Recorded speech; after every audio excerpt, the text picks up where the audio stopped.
In ancient times, before man's known existence, the sun gods, known as the Anunnaki, found an element on our Earth that they needed. That element was gold. So they created a hybrid race of humans that would work as slaves to mine the gold for them.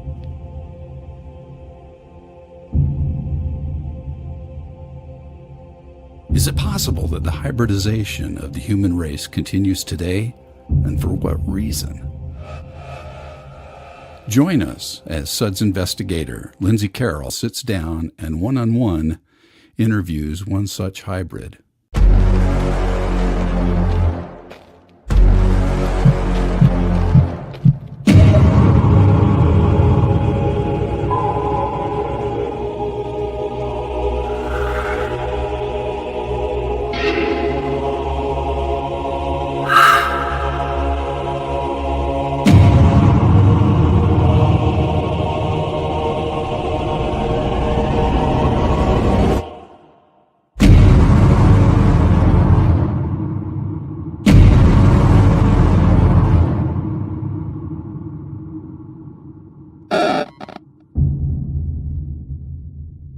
So I am here with Miss Annie, and she has had some experiences in her lifetime, and we just want to hear about them. Where would you like me to start? Well, At the beginning? at the beginning would be good. Well, my first known experience to which I've been allowed to be aware of turned out to be at 3 years old when I found myself on the ship. Now, I didn't know anything about this at 3 years old, quite honestly.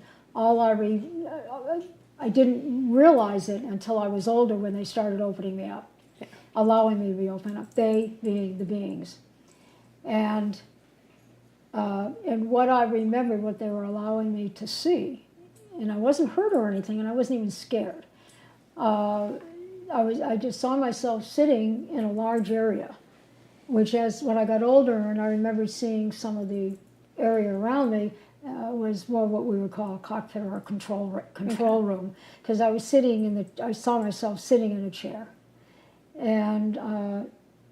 but that's all I saw at that point was the area around me, and then after I was brought back, which apparently must have been not long, nothing else really came to me until I reached the age of 19. Okay.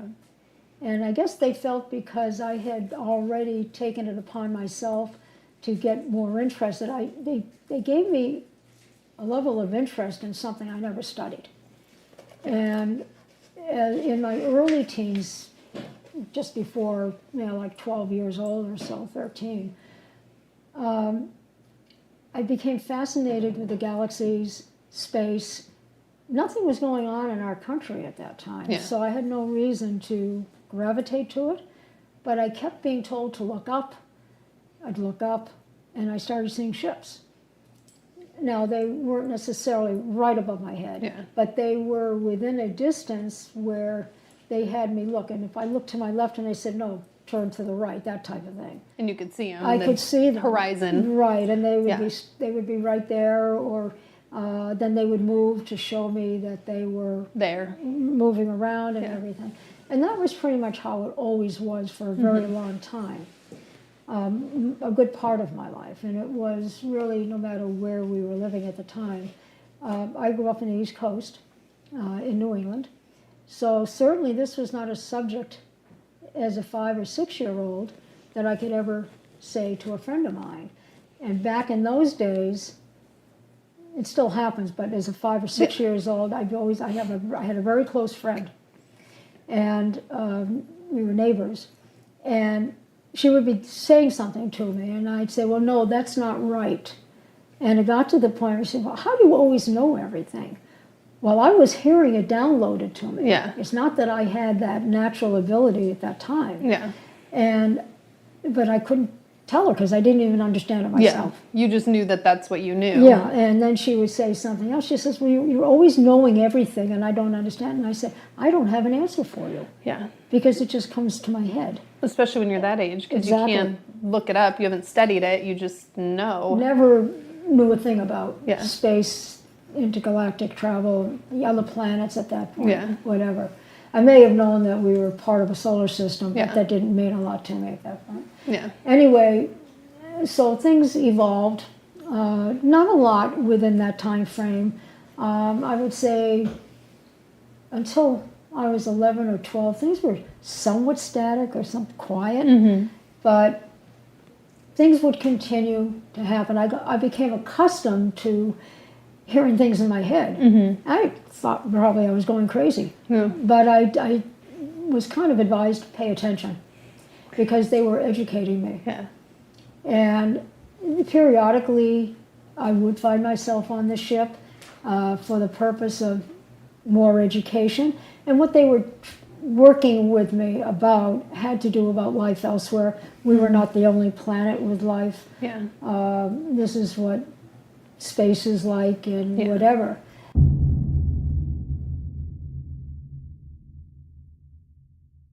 I'm going to jump ahead a number of years because in my, and then I can go back again, as long as I'm talking about being on the ship like that. One of my trips to the ship, which has remained the most incredible visual experience I probably will ever have in my life. Again, I was in the control area. They knew I liked to fly, so that's why they kept bringing me up maybe or whatever. And they said, would you like to fly the ship? And I said, I'm going to put this down. And I said, I would love to. Now, they weren't going to let me be too aggressive about this. And I got so excited, I put my hands out in front of me, and I was going up to the control panels, which are literally like this. And they stopped me dead in my tracks. They said, stop. Put your hands behind your back. And I said, okay, why? Well, all the controls are energy controlled. I don't have to touch anything. And they said, you got a very strong energy field. That's when I first learned about that. And we can't have you putting your hands over all the controls because you don't know what the hell you're doing. Yeah, exactly. You can't just go pushing stuff. We don't want to crash the ship. Now, we're up, I am a little higher up because they said, you want us to look at your planet? And I said, I would love to. And this is the visual. And, of course, the what we call counters, I don't care what they call them, came out this way. So I kind of had to put my hands on to step up to see out the windows. And I saw the top half of Earth, the bottom, the mid half up to the top half of Earth. And I sat there mesmerized, absolutely mesmerized. I have never, in fact, it brings tears to my eyes, forgive me. Very, very emotional experience. And that was when I was older, which is why I know I was still going up there for various purposes. But then I don't necessarily recall all the times from that time at 3 years old, seeing myself on the ship, to when I was an adult. Positive I'd been up and down more because the education they gave me. And at 3 years old, to digress back to 3 years old to help fill in some other spots there, I was actually six years old, not to 3, and on this next thing. And my mother needed to come to Arizona for her health. She had a heart problem. My brother and I were put into a private school in Tucson. During one of my nap times, I was the youngest one in the school, so they required me, in order to be at the school, to take a nap every day.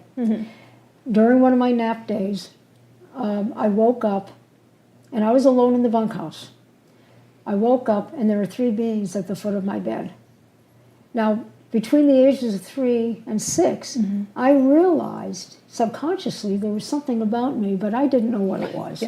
You know, it hadn't really come to fruition in my thinking, my mind, and nor had they made me aware to that degree.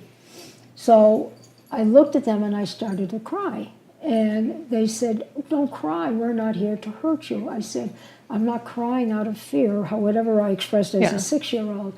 I said, I am so thrilled. I'm crying out of happiness. I knew you were a part of me, but I didn't know how. And I am so excited. I'm crying out of excitement and happiness, because now I know I wasn't dreaming.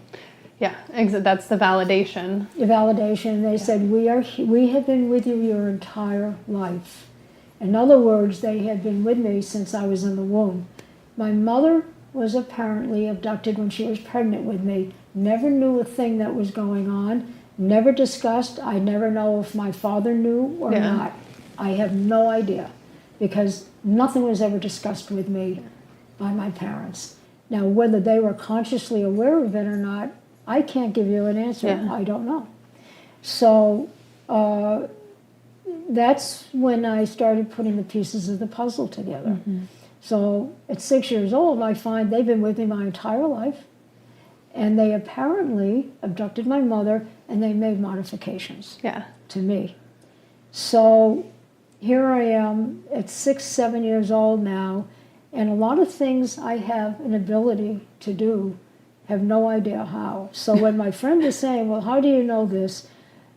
Whatever it is, I couldn't give her an answer, and I felt like a total idiot. Yeah. So we didn't really talk about it a lot, because what do kids talk about at that age? It's certainly not about the solar system. You know. So I kept it to myself for years. Yeah. And then, jumping ahead, and I may have to digress back and forth, I met my husband.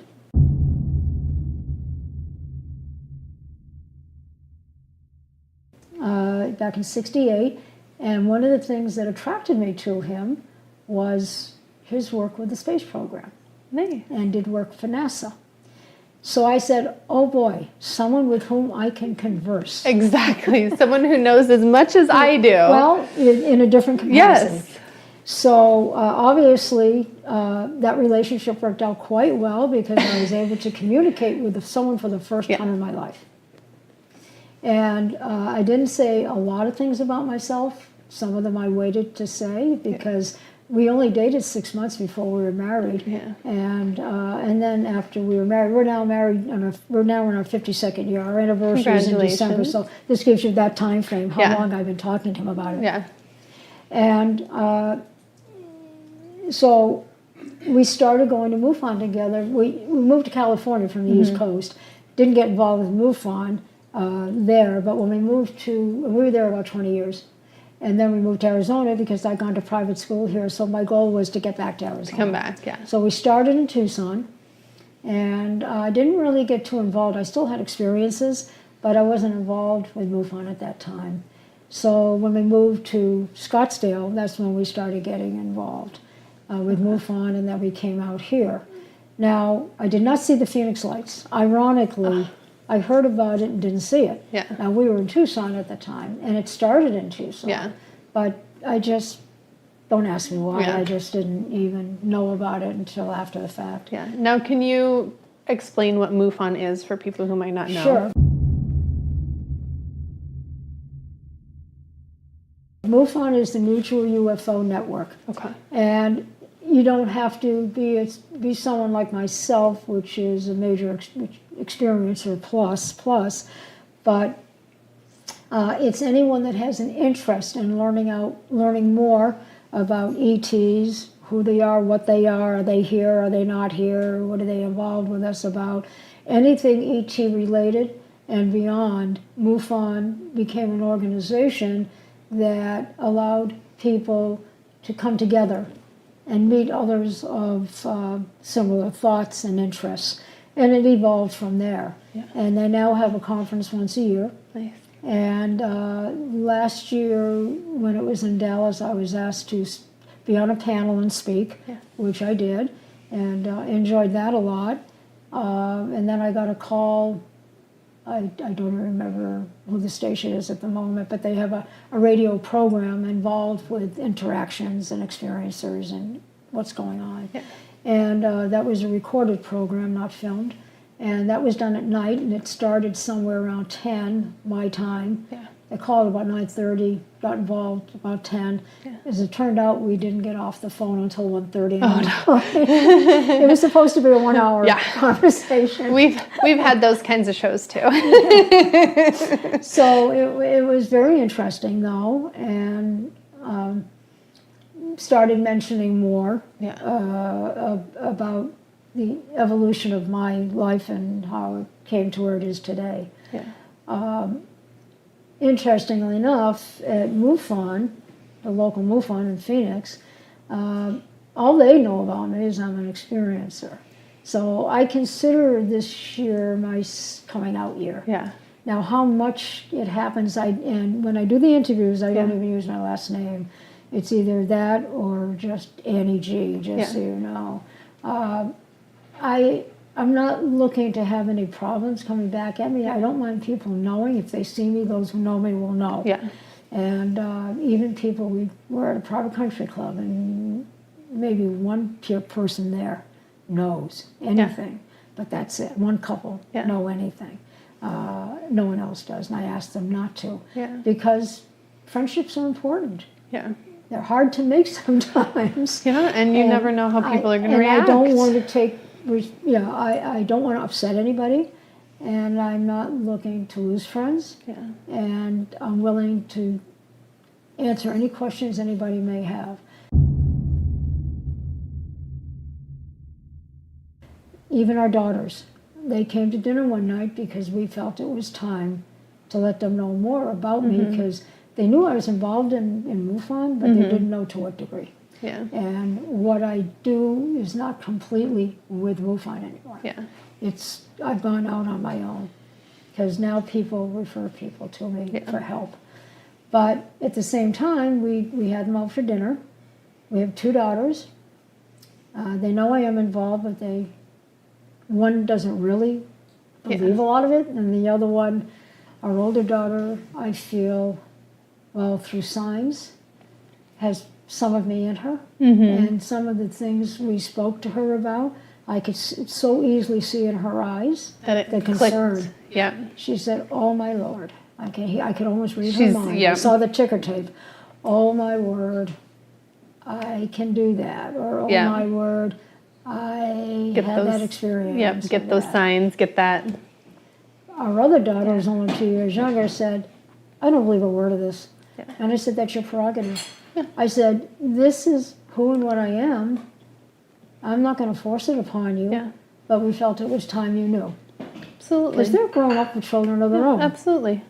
So that's how we left it with them. But now at least I can be a little more open with them. So I told them about today. But, I think our other daughter, our younger daughter, may be becoming accustomed to it.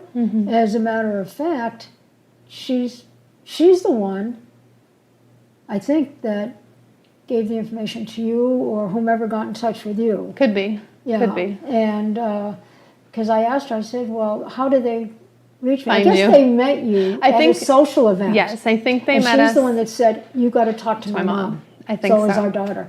So she's the brown one, curly hair? Yes, very curly. If she's wearing it, I remember curly. her. Yes. Very curly. Yes, it's very curly. Ultimately curly. Yes, jealous of her curls. Yes. So anyway, yes, she's the one that referred you. So I guess you met her at another event. Yes. I don't know what event. We were just, I think she was out to dinner with her husband. Okay. And we were doing a live show there and talking about anything paranormal as to spirits and everything. Yeah. And she came up after and was like, "You have to talk to my mom." Okay. So she may associate everything about me as paranormal. Yeah. But I do have to be very clear. Yeah. This is not paranormal. I work with people that have paranormal experiences, and it's easy for me to distinguish the difference. Oh, yeah. So I just want to make that clear to everybody that it has never been a paranormal experience for me. My brother doesn't even know a thing about me. He's 4 years older. He's still in the Boston area. I've never even attempted to say anything to him. It's not necessary. yeah. So what happened was,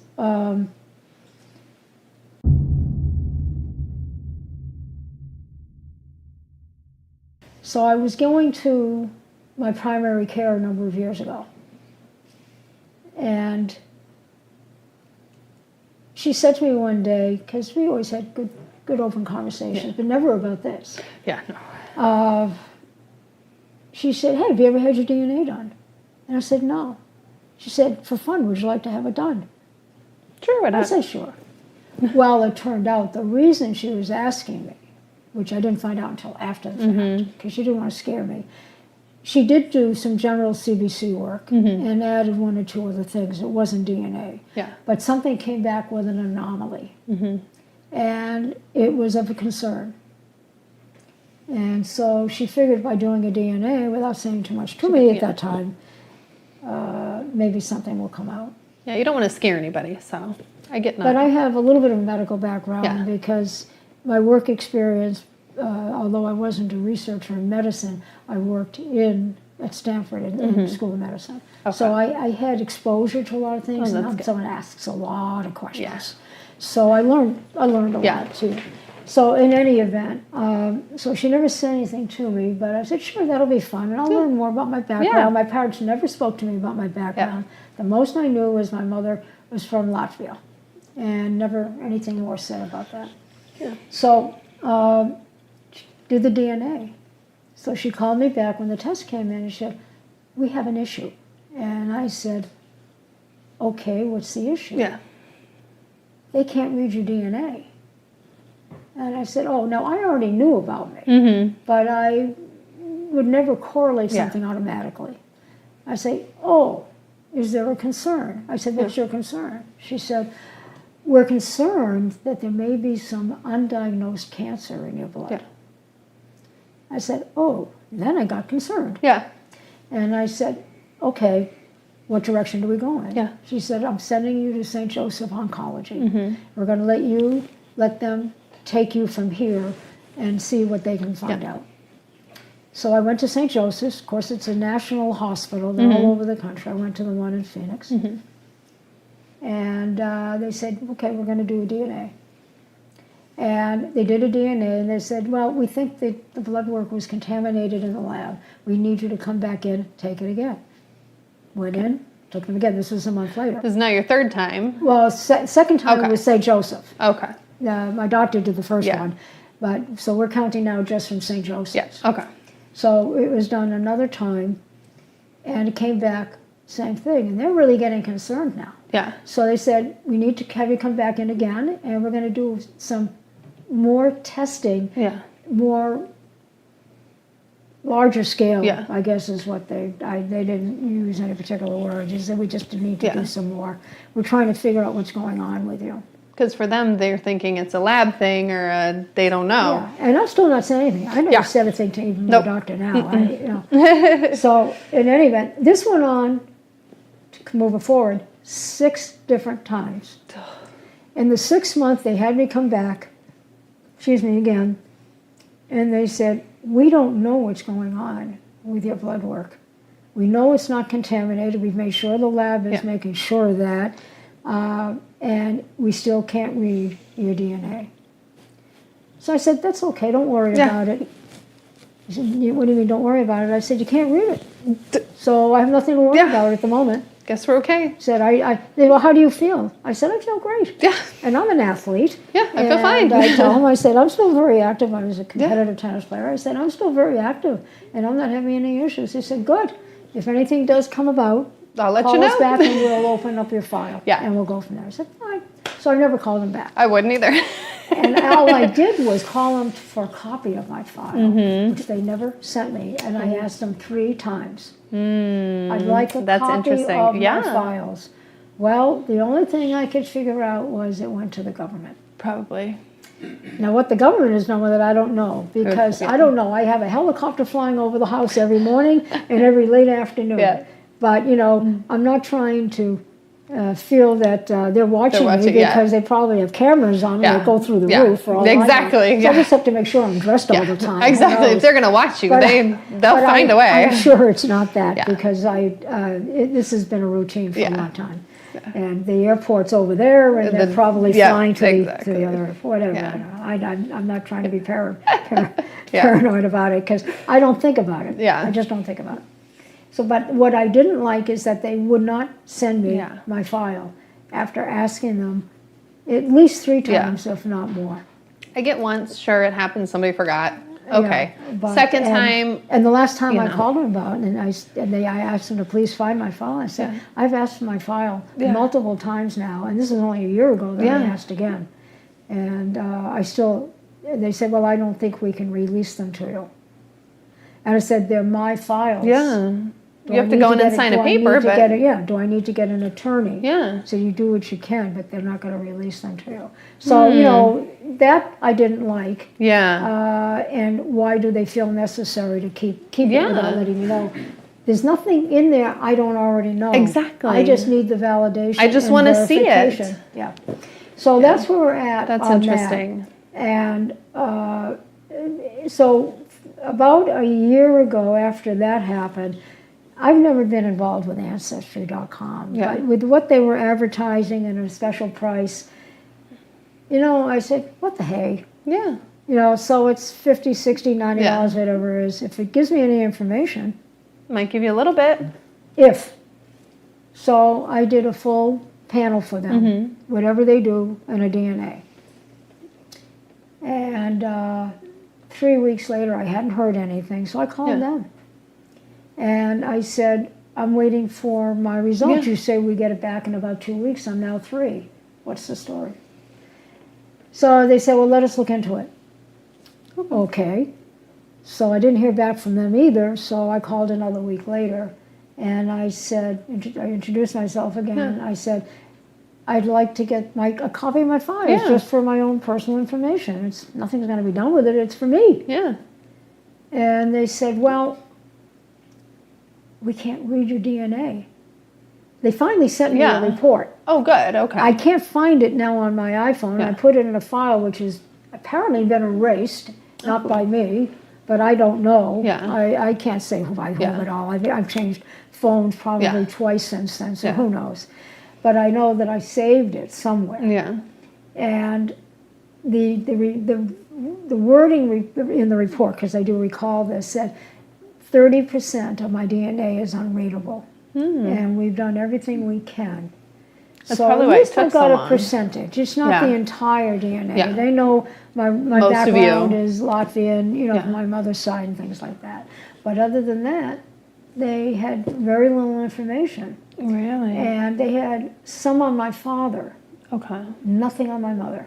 Mm. So the whole issue comes from my mother. So they took. And then it was my beings family, and I have a beings family.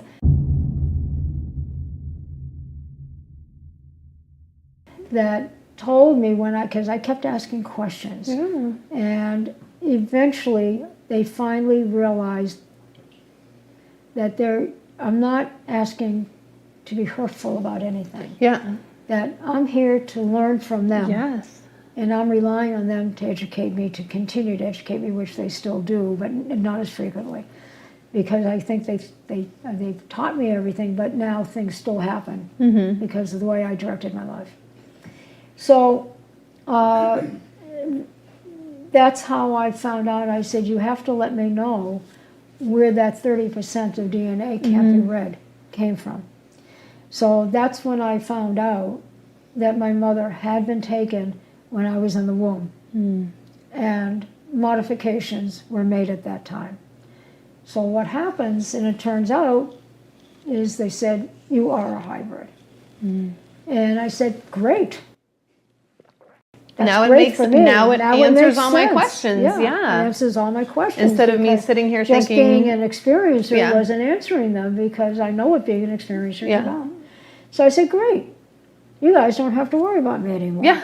Well, they said, well, no, this is our job. Yeah. One of the things they told me when they first told me, and I was 19 when things were opening up more for me. I'm a lot older than that now, of course, but and they said to me, we've been here your whole life. We're here to take care of you, make sure nothing happens to you, to educate you, teach you in every way we can, and to watch out for you the rest of your life.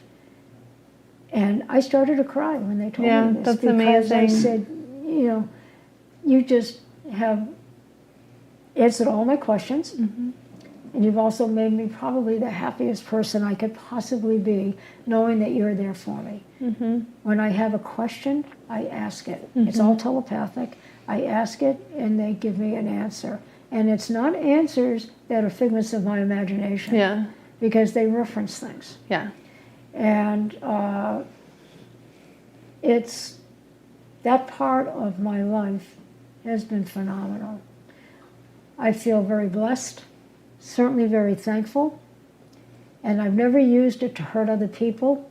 I only use it to help people. Yeah.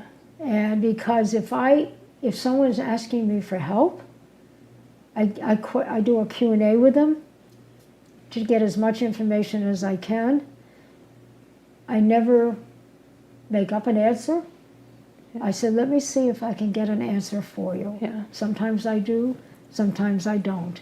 At least sometimes those answers don't come right away. Yeah. But I don't let it go, but I keep in touch with the individual. Yeah. And I've developed some friendships as a result. That's good. Because things are what they are with me. Yeah. I didn't manufacture them. It was not something I did on my own volition. Yeah. I had nothing to do with it. And I have to explain this to people like my younger daughter, and I say, this is something that happened to Nana Yeah. that I am the recipient of. Yeah. But all I can tell you is it's been an incredible life. I have 2 very wonderful daughters. Yeah. I've been very blessed with them, and I'm blessed in a lot of ways. I've had to work for some of it, but I understand all of it Yeah. because I've been helped to understand it all. And that's what brought me to today. And until this year, I never discussed it with anybody. Yeah. The most I've ever said is I'm an experiencer. Yeah. Because I now know a lot of experiencers. Yeah. But that's as far as it goes.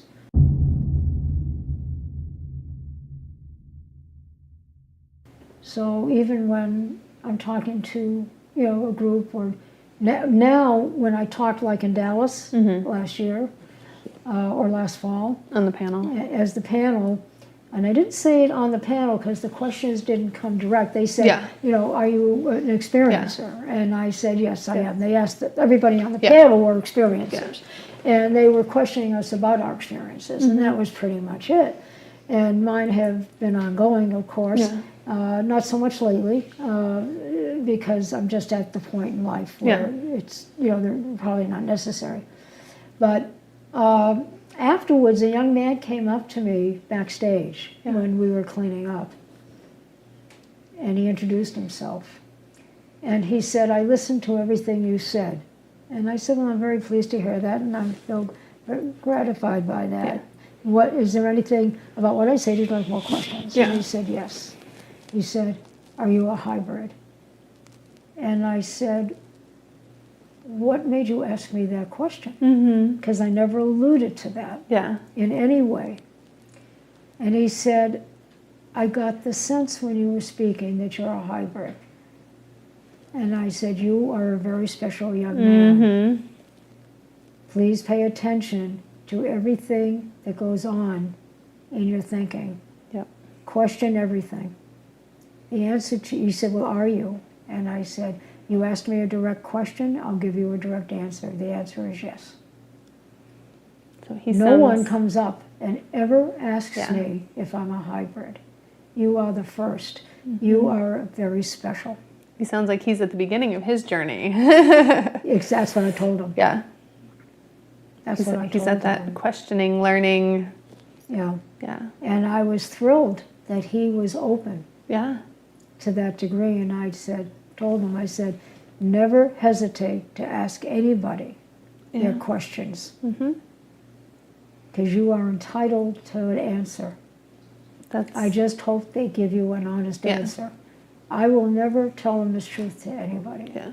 Now, when I was at the MUFON head table to help people that came up to learn more about that, there was this gentleman that came up. I realized, because I do have an ability to think through people's thoughts. Yeah. Let it be at that.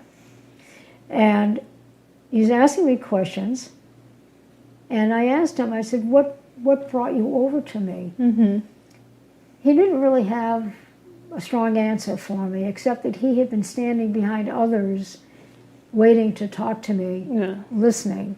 And so what was his first response to coming over to see me was basically curiosity. Yeah. However, as I questioned him while he questioned me, I knew that he was a spotter. He was someone that was told to come and talk to me or anybody else that was needed to be questioned in a casual way. His questions were not casual. Yeah. But I told him, I said, you're asking questions most people don't ask. Tell me why you're here. Yeah. And who sent you?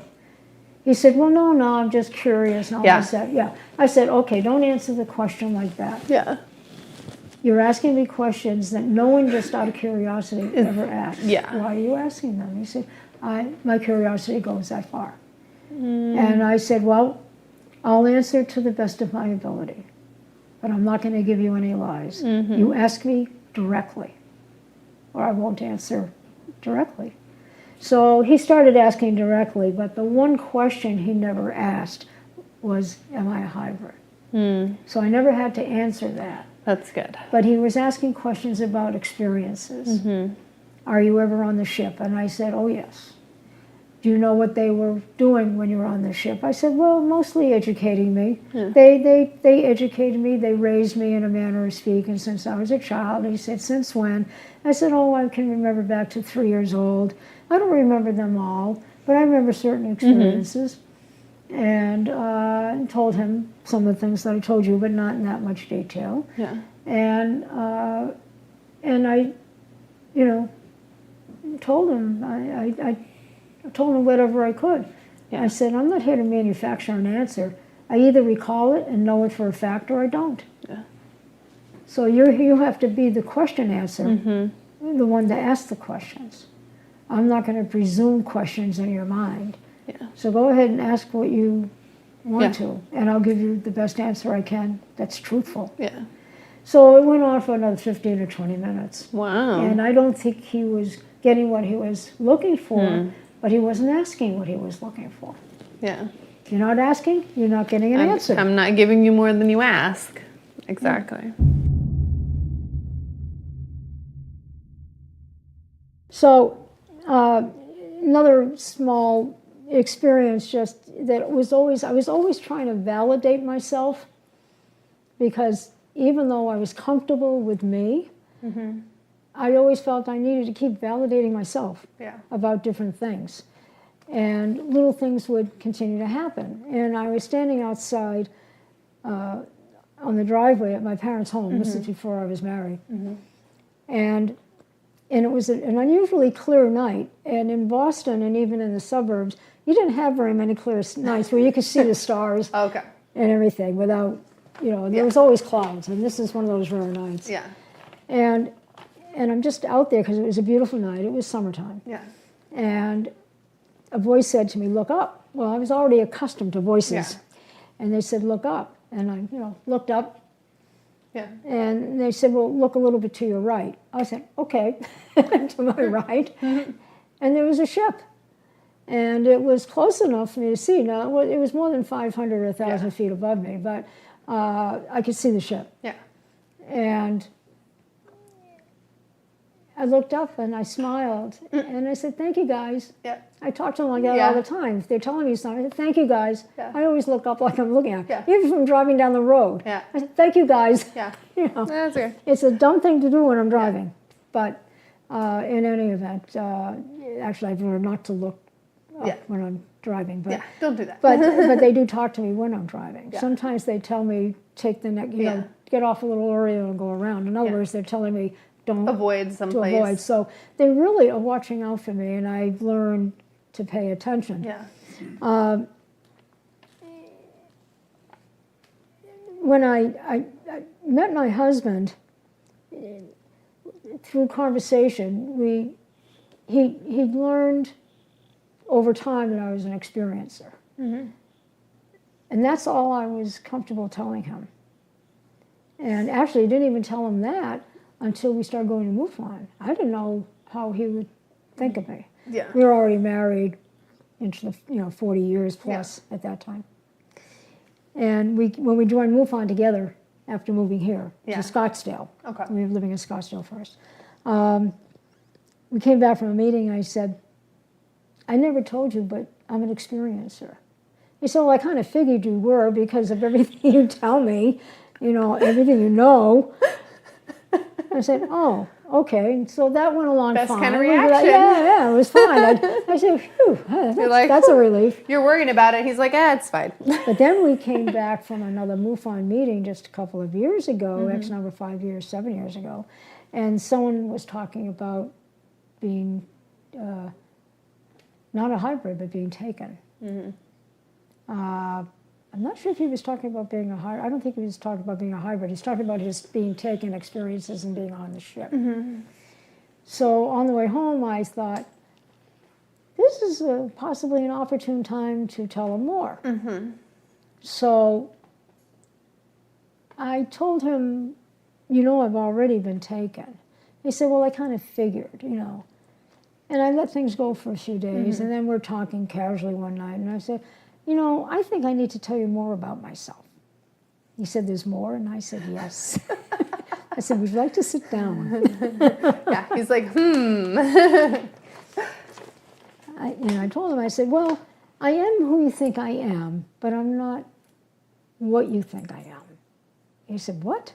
Yeah.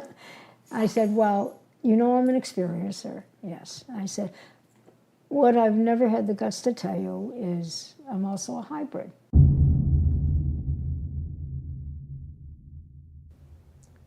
And he just looked at me, and I said, well, I don't see anything different about you. I said, that's right, you don't, because it's maybe only 30%. The 30% shows in my DNA. Yeah. I said, the rest of it is all about things that I know without an education, that I understand. Things like the astrophysics when I went to conferences and things I would never have studied. I never studied, and scientifically, and all of a sudden having this interest when I got to 5 or 6 years old in space and the stars and all this. I said, no one ever talked about the galaxy in my family. No one barely even knew the difference between a star and a sun. Yeah. In reality, there's not always a difference. Yeah. But anyway, I said, this didn't come from any education in my family. Yeah. So, and I said, it just showed itself.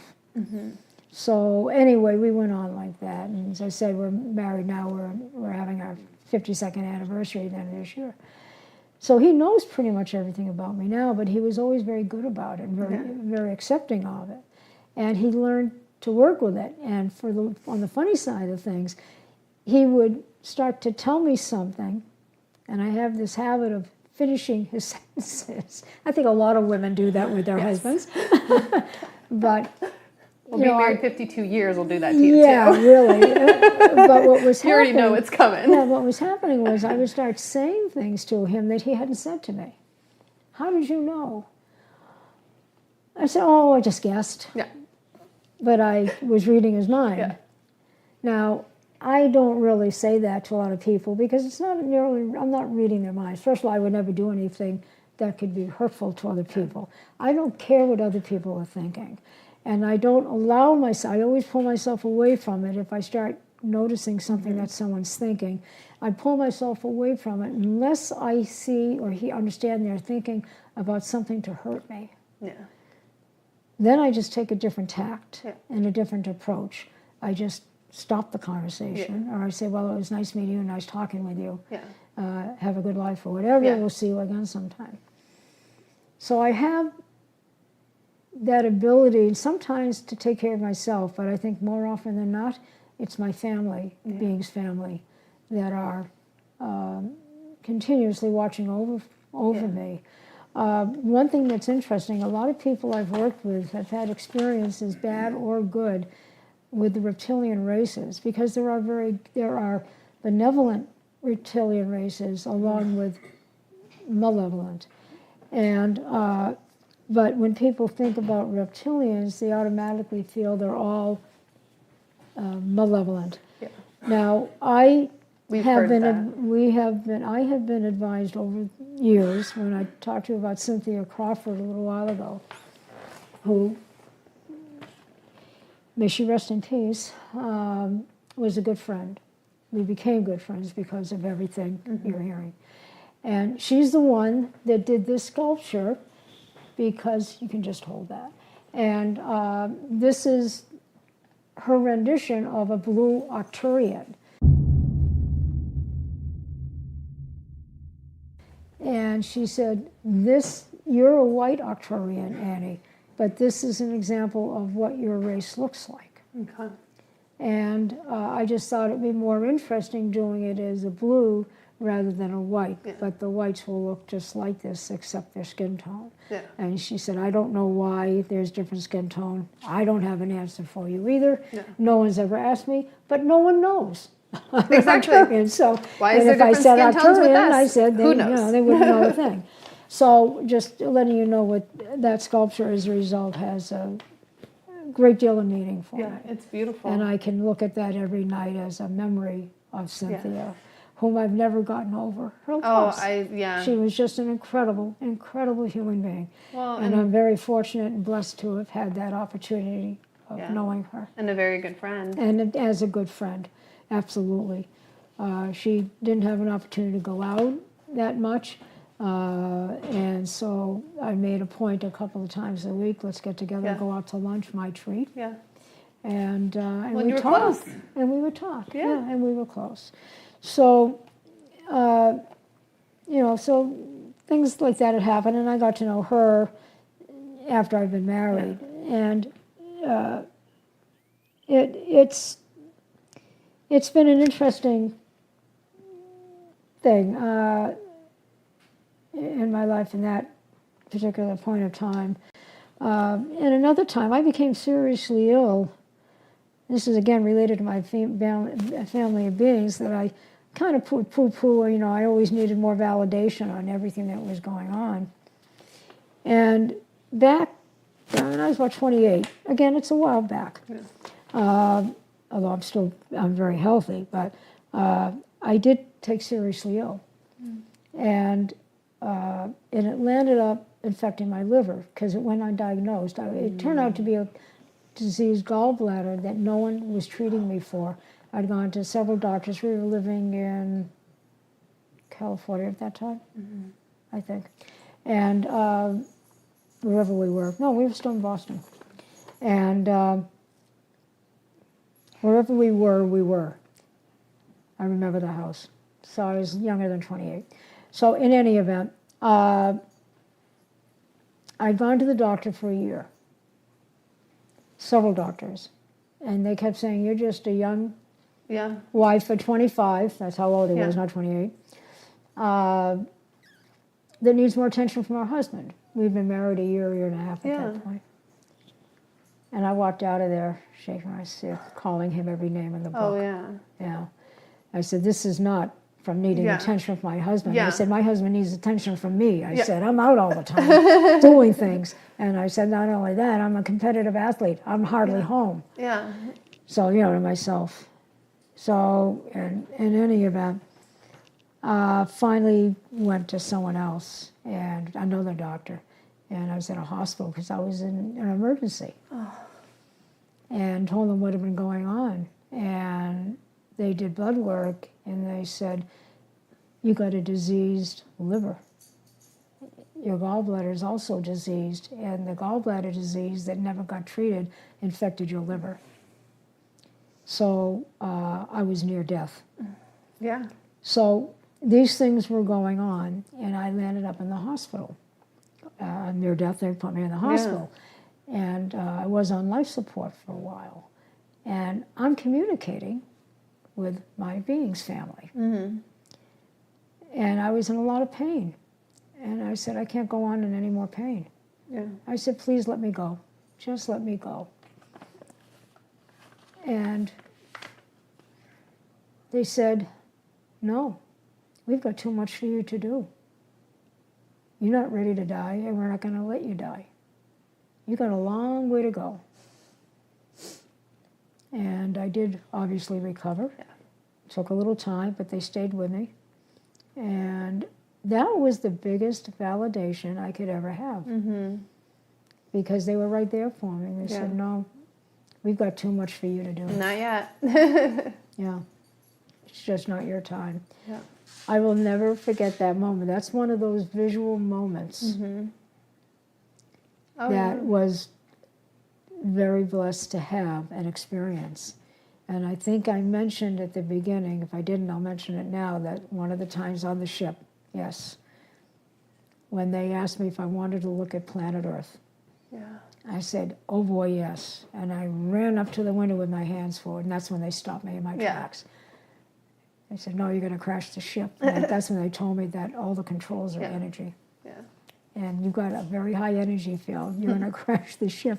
And we're way out of Yeah, orbit, you know. yeah. I mean, so in any event, those two visuals are two of the strongest visuals I probably will go to my grave remembering, Oh, yeah. because not very many people, except the astronauts, unless you're looking at films from Get to satellites, see. to see planet Earth. And I didn't see the entire planet. It was only halfway up. And I don't know what I was looking at because there was cloud cover. Mm-hmm. And I know there was water, but I don't know Atlantic, continent, Pacific, yeah. continent. I really can't give anything else. And with that mentioning, during the radio interview, the 4-hour radio interview, the moderator kept asking me, what did the spaceship look like? And I said, what do you mean, did it look like? I said, I was on the interior. Mm-hmm.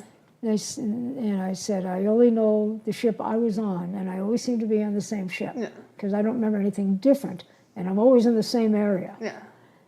They said, they didn't take you for a tour? I said, no, I wasn't there for a tour. I was Yeah. there to be educated. And she said, well, what did the outside of the ship look like? And I said, I have no idea. She said, how could you know you were on the ship? I said, you have to understand something. This went on for 10 minutes. Oh. Kept asking me, what did the outside of the ship look like? And I said, I don't know.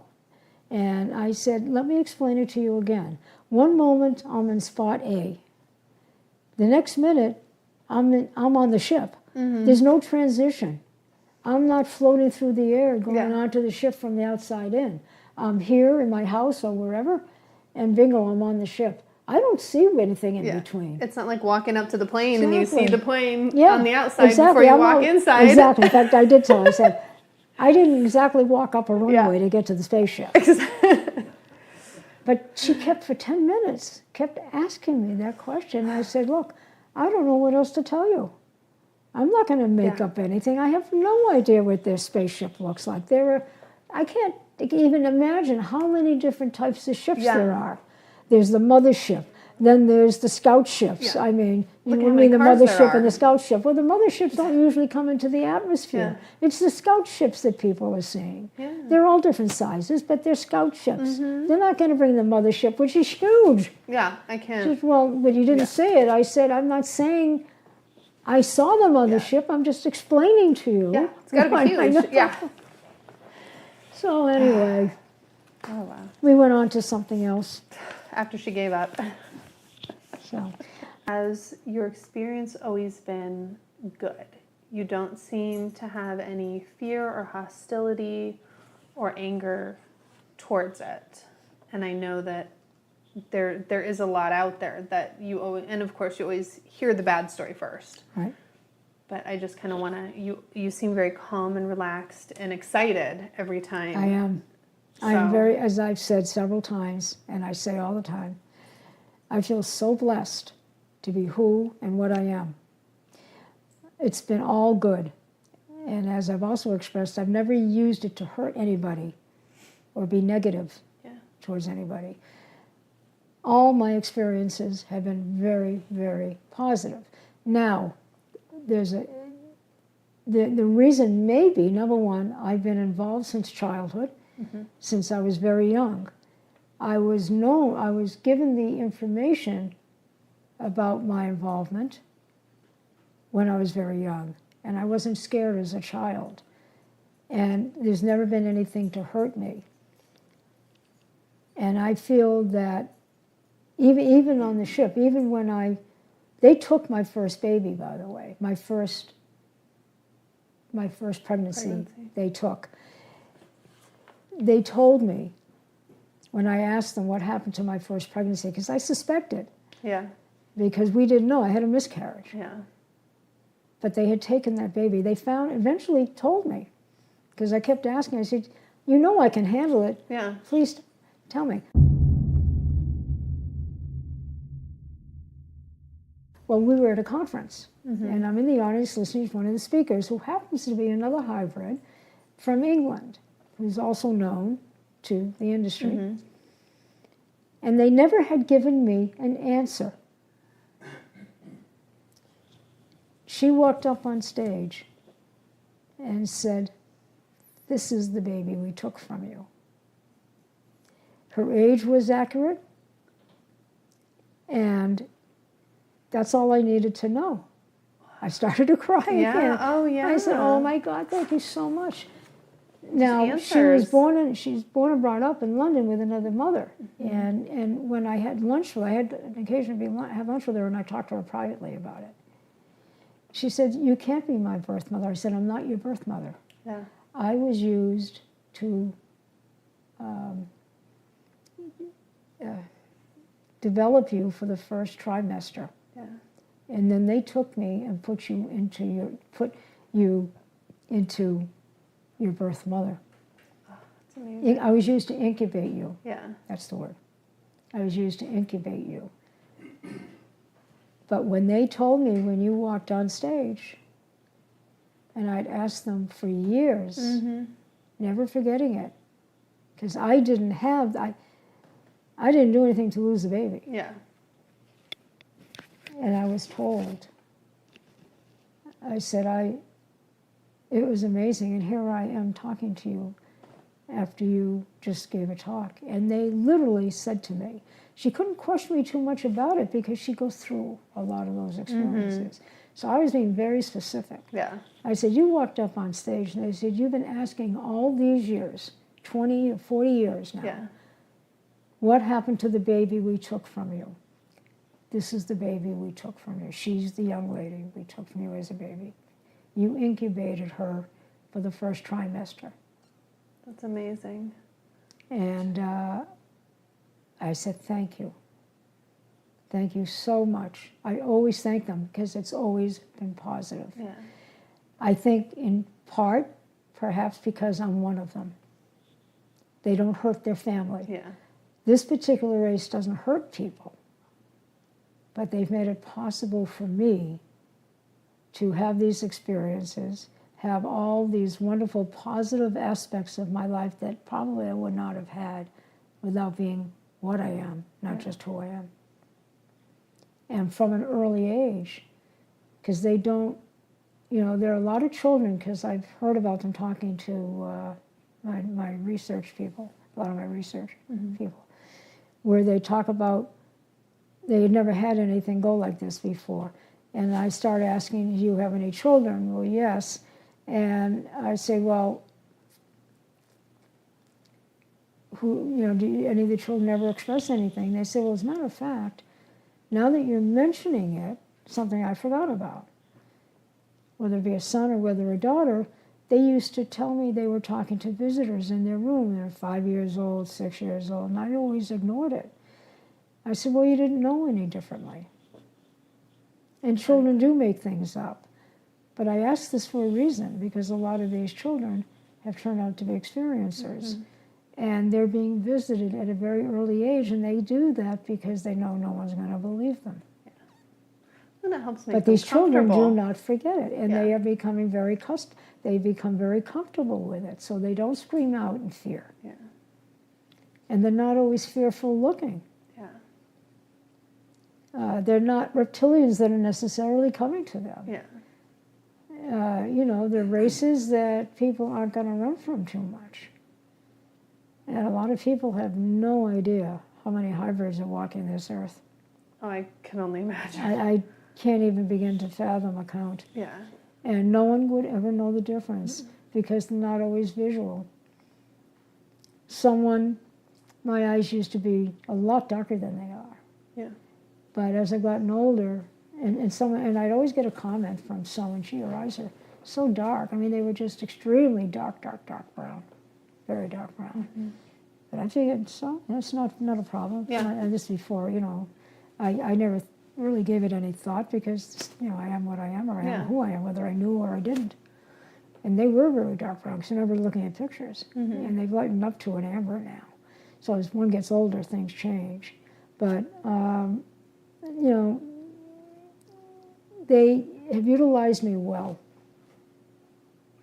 They never taught me or trained or educated me to do anything negative, hurtful, or rude. To always be truthful and just be what I am. Well, I think that goes back to what you were saying earlier, is that with the scientific part and the medical, you know what I mean, that whole knowledge-based, you don't really go after people. It's strictly for information. Why Let them ask questions. Yeah, I'll why be would you glad do to that? ask. Yeah, if I know. Yeah. I don't, when it comes to science, technology, and medicine, I'm oriented in that direction. Yeah. Doesn't mean I know it all. I'm Yeah. far from it. Yeah. Because when I went to college, I was an English major. So, Yeah, well, what can you do? what can you do?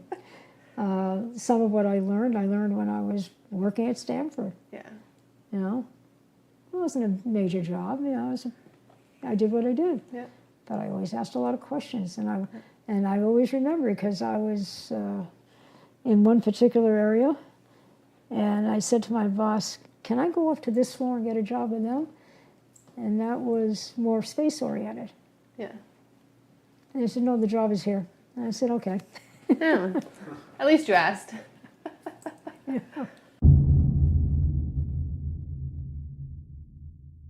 So. I have kind of a two-part question. Absolutely, go ahead. I guess the first part would be, in our experiences, we've heard a lot about hybrids, and may even know a few. My question is, why? And I say that as, Why the hybrids? what is the hybrid's role here on the Okay, planet? that's an easy question to answer. You're sitting down, so So we can't fall. it's a long-range plan. More than 100 years. Millennial, probably. As I understand it, and I don't believe I'm the only one that would give you this answer that was willing to do so, this whole planet will eventually be hybridized. Every hybridized human being, whenever it was, particularly if it's when they're younger, maybe before they've had children, male or female, doesn't matter. It gets passed on. Now, if, let's say, my mother was maybe a first generation, but no one ever would talk about it or ever understand it or know about it. So let's hypothetically say, because she had modifications, so those modifications passed on to me, so I was a hybrid. Actually, and they did me when I was still in the womb, so I wasn't even born. That's why they say we were with you your whole life. That includes being in the womb. Eventually, Earthlings have to move to another planet. This planet will die for one reason or another. The sun is already beginning to show signs of whatever changes are going on. And I'm not going to go into that. I'm not a scientist in that area.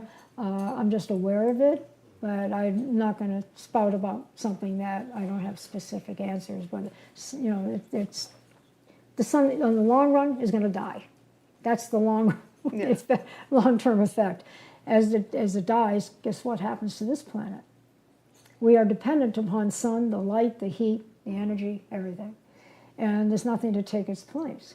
Right. Before that happens, the migration will have already begun, because it will become even more and more apparent. And they're always looking for planets that are inhabitable, that are Earth-like. And they're starting to find more and more because of all our telescopes that are out there, and satellites. So they're working at it because science knows this. even if it's well beyond their time. So you don't just say, whoops, folks, we have to, everybody pack up, we're moving you all to another planet. It doesn't happen like that. So once they've identified the places or planets, it may be more than one, whatever solar system it's in, who knows. But as they learn more and more, they'll find more and more, and they may already be inhabited, but there may be opportunities for humans from Earth to go over. So between now and then, however, humans have to be able to adapt to space travel. Unless you're a trained astronaut and you've got all that equipment you're wearing and going on, you know, the shuttle, whatever you're going on, a lot of people are not going to be able to make it. The hybridization process is to help part of that, okay? And it won't even become evident to a lot of the people that they are hybrids, because it's just going to happen because I'm hybridized. So wouldn't it be natural for me to think my children are going to be? Well, yes, one of them is. She doesn't recognize it or doesn't want to recognize it. The other one, I really don't know if she is or not. It doesn't mean it's 100%. Yeah. Right. But what happens is, if I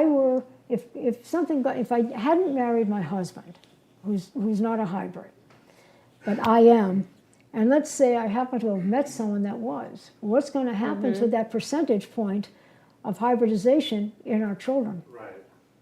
It becomes more factual, it becomes more obvious in some way, not to the individual necessarily without blood work being done. Yeah. So mine's only 30%. So I call I'm writing a book at the moment, but it's about how I became what I am, and why the book is titled the way it is. I won't give out the title right now, but it's an obvious title at the the fact of things. So it's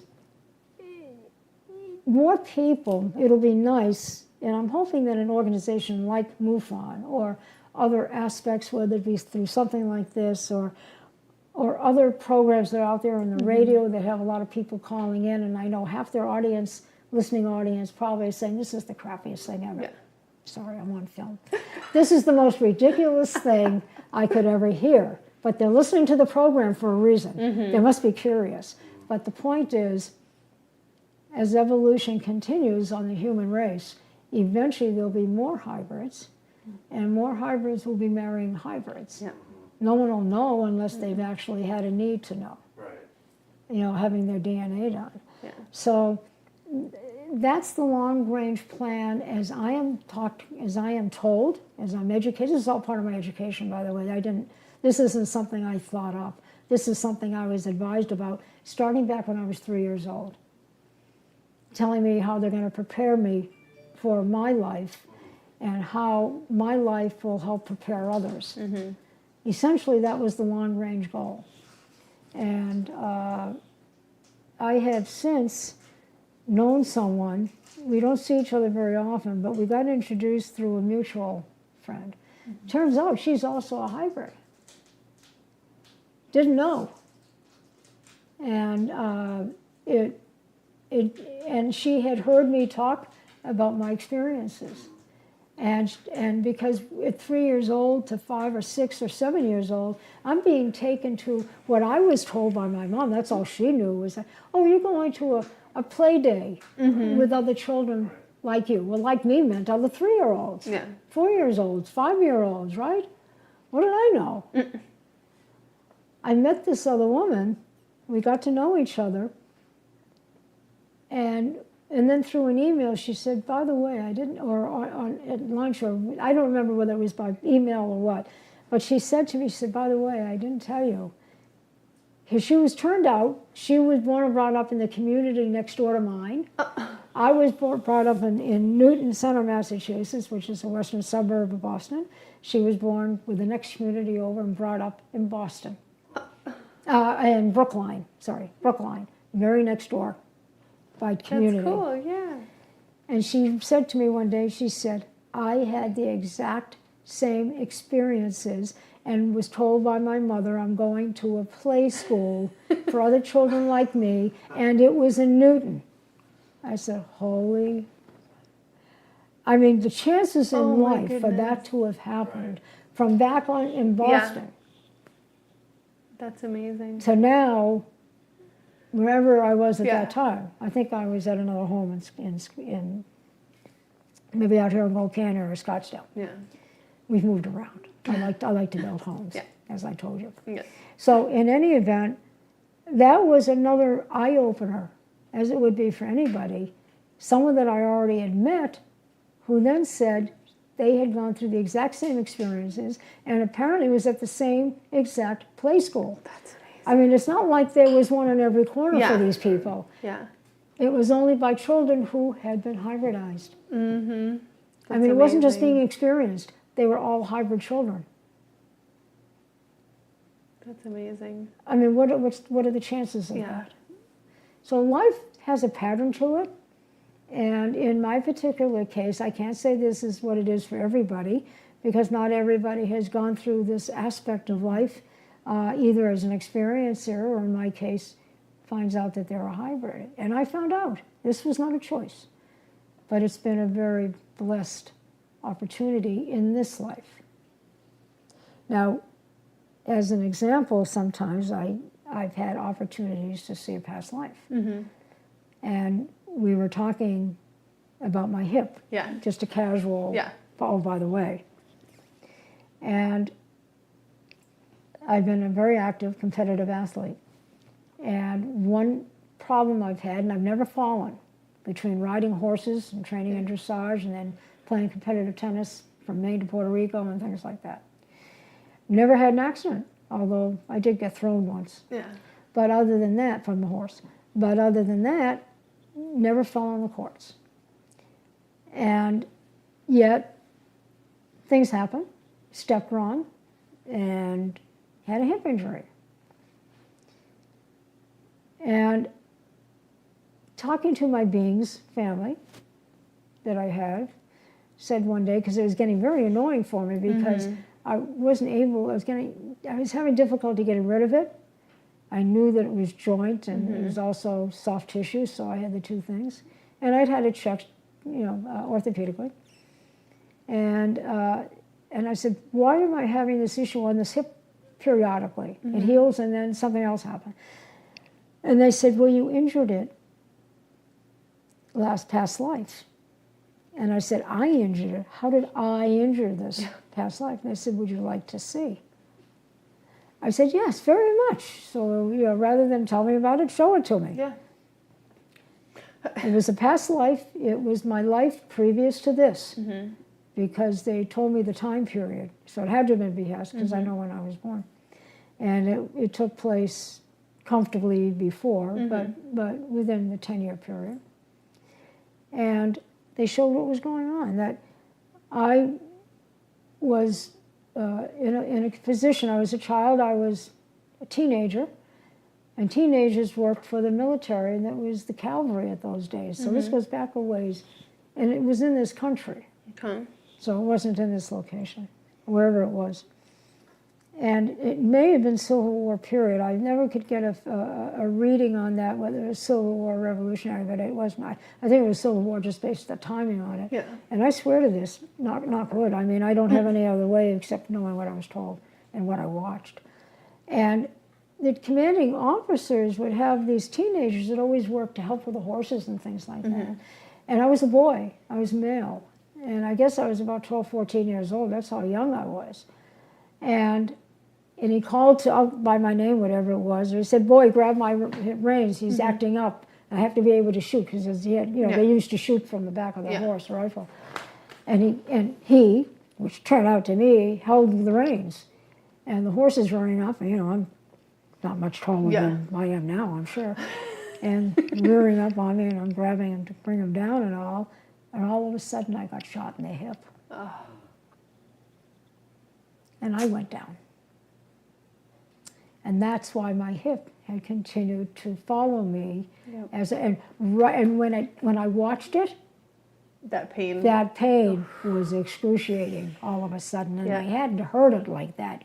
Yeah. Now, or it wasn't. It was pretty much quiet as it gets. Yeah. I mean, I'm always taping it Yeah. and wearing salon paws. Yeah. They just got an advertisement for the pains, but I swear by those. And in any event, and I won't do anything without wearing Yeah. some painkiller, not taking pills, but painkiller patches. Yeah. So these are the types of things that I feel blessed. If I have a question about Yeah. how or why, and I did, and that's when it became the issue. It healed, but that's why it obviously, because what I learned a long, long time ago, that no matter what life you're in, at least some portion of that life transfers up to your next life. Mm-hmm. You never void of anything 100% from a past life. Yeah. Now, whether people don't understand something that they may be going through in this current life, whatever it might be, they don't understand that some of that may have come from a past life. It's not necessarily bad. It sometimes can be good too. But there are things that will be carried forth, and you might not have any reason as to why.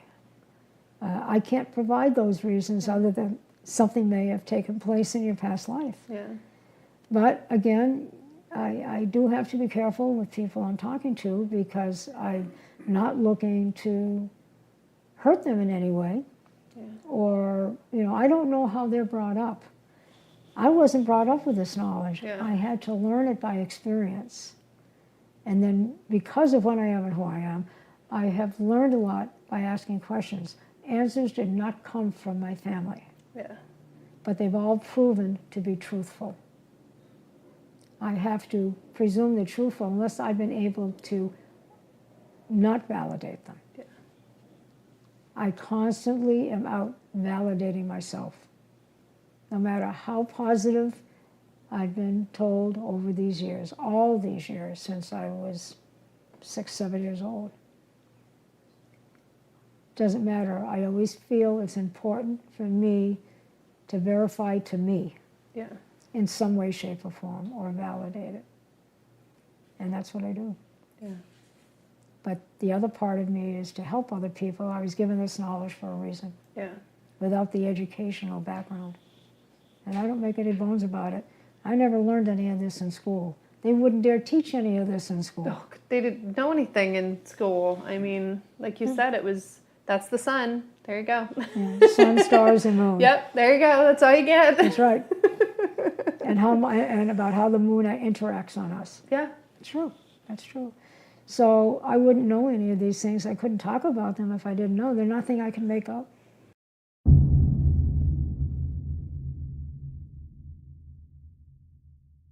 From what you're telling me, based on the hybrids, they're all here for a good thing, okay?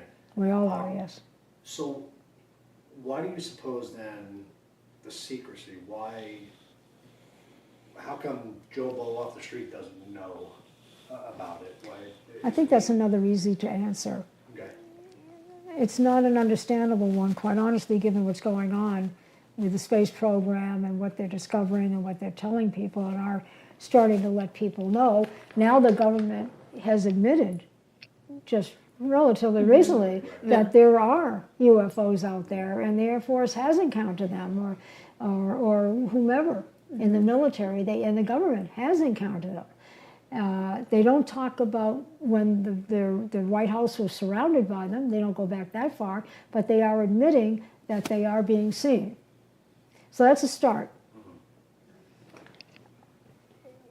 Think about the percentage of people on this planet, how many there are. And think about what percentage of these people understand, have an interest, or would be interested. It's a very small group of people. It's a very slow process. And more, probably daily, are starting to understand or want to know more. Whether they believe it or not, I can't speak for them, and I will never speak for someone else. And I know plenty of people who don't believe in this, and one of them happens to be my current primary care. When I made a very casual comment to her when she said, I don't understand what's going on, with something. This is not the one that had that DNA done. Okay. Because this doctor in the same office, by the way, the other one isn't there anymore. But and I made a comment, and she said, "I don't understand what's going on with your system," without being too specific. So I made a very casual comment to her, and this is my current primary care. She's excellent, by the way. I'd recommend it to anybody. And I made the comment, "Well, my system tends to be a little different from other people." Which might change some things. Yeah. And she said, "What do you mean?" And I got caught in my own comment. And I said, "Well, I said, if I said to you I'd been on the ship, would you know what I'm talking about?" She said, "No," which I knew she wouldn't. And I was really challenged with how to present the information, if at all. And I said, "Well," and I'm thinking, this is about how I'm thinking all over again. I said, "Well, are you aware that we have life forms from elsewhere on this planet?" She said, "No." And she said, "I don't even believe anything about that." And I said, "Okay." So I won't go any further. As you're thinking to yourself, let's see if we can get her to pee if I tell you what's really happening. And I said, "Well, the ships I've been on are those of other beings." Yeah. So, "I don't believe in any of that. I think it's a bunch of hogwash." I said, "That's fine. Never to be discussed again." Right. Okay. She's still my doctor. Yeah. And I don't know how much of that conversation she ever recalls from time to time. Yeah. And hopefully she None of recalls it. none of it, Yeah. quite honestly. But it was a tough situation, and she couldn't figure it out, and I was trying to appease her a little bit by giving her information, but was not willing to accept it. Yeah. And I am a concierge patient, which makes it even a challenge more. So if you think about people like that, which probably make up a significant amount of the population globally, along with those that, there are those now that may be halfway there, that are beginning to believe there are beings. They're interested. They're starting to develop an interest, exactly. If someone in a family becomes interested and no one else is, perhaps more people have an opportunity to get interested. But if they don't have any information and they don't have enough interest to gain information, they're not going to go to meetings. Yeah. They're not going to listen to what's on the Science Channel or anything that's relevant, or even pay attention to what the government is saying. So we're talking a millennial process here, Oh, yeah. which is the way, look how long it took to get this planet, the people on this planet, into this stage now. Oh, yeah. You know, they've been around us for thousands of years. And if you read historically about this planet, you'll even read things. And they left petroglyphs. Oh, yeah. They're all over the place. Oh, yeah. And that's what's starting to come out now, to let people know there's no way those that lived back then, because they can carbon date what they find, as you know, but there's no way people back then could have ever understood what they were seeing when they talk about these fire ships that come down. They've been there. They have come here. Those fire ships were rockets. Some of them blasted fire, some of them didn't. They just didn't, they heard the sound. Yeah. You know, and all different shapes, all different sizes. Sometimes you'll find them having hieroglyphics of people or beings. They didn't make that up. They had no reason to. How did they know? So that was the only way they could communicate, putting it onto stone. Well, Wake up, Earth people. Yeah. This has been going on for a very long time since our planet started to evolve. And you have to look back at the fact that those people were using arrowheads and just barely came up with fire. I mean, they had no concept of something flying in the sky There's no way they could have made that up. If it were us, we would have been scared out of our minds. Yeah. And gone for cover. Exactly. I mean, you can't. If you think about the last almost 100 years? well, not quite 100 years, but you go back all the way back to Orson Welles, you go back to Hollywood making a 30s, mockery out of it. 30s. They send fear into people about it, not, and it's Yeah. always really what Hollywood's been, is always, let's scare the hell out of Hollywood's people. changed. It just Yeah. go take, they're doing more and more. A lot of their science fiction movies, and some of them are really quite interesting. I can't pinpoint any of the current ones right now, but I remember, was it 2001: A Space Odyssey that was our first date? Yes. Okay. If you saw that and didn't, I recommend you see it. One of the first comments Marvin made to me as we walked out of the theater was, "Did you believe any of that?" And I said, "I believed all of it." Then we had to get into the discussion why Yeah. and how.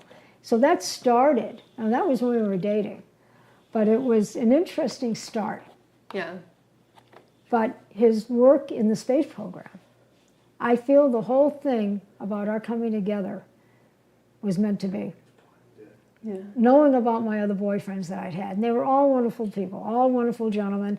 As I said, made a brief comment, I always date older than I was, so, anyone my age just couldn't have fathomed anything. And none of them would ever have an interest in it. So when Marvin came along, it was a sign that this was going to be a more interesting relationship. And it first came out when our first date, we were introduced one night. I was on contract at the company where we met, and he worked. And we set up a dinner date for a couple of days later, or the next day. And that's when I learned a little bit more about him. And didn't learn a lot, and some of his work was black program, so he couldn't talk about it. But on a broad basis, he could start telling me about some of his work.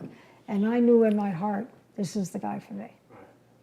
Because I knew, black program or not, there was an awareness, an understanding, and an intelligence. Whether he could talk to me about his work completely or not was incidental. He knew, he was aware, He understood. and he understood, and he believed. I couldn't ask for any Yeah, more. no. Plus, he was an incredibly nice guy. Well, That helps. And that's the icing. And just intelligent. And all the other thing that I joke about with him is that I don't think I ever dated, once I dated someone that was maybe 5 feet. I'm only 5 feet. And all my boyfriends, 6'2", 6'5". Marvin comes along, 5'7.5", Marv? Close enough. Listen. And it was the perfect balance intellectually, Yeah. interest-wise, professionally. How could I go wrong? Yeah. All right, he had been married once before, so what?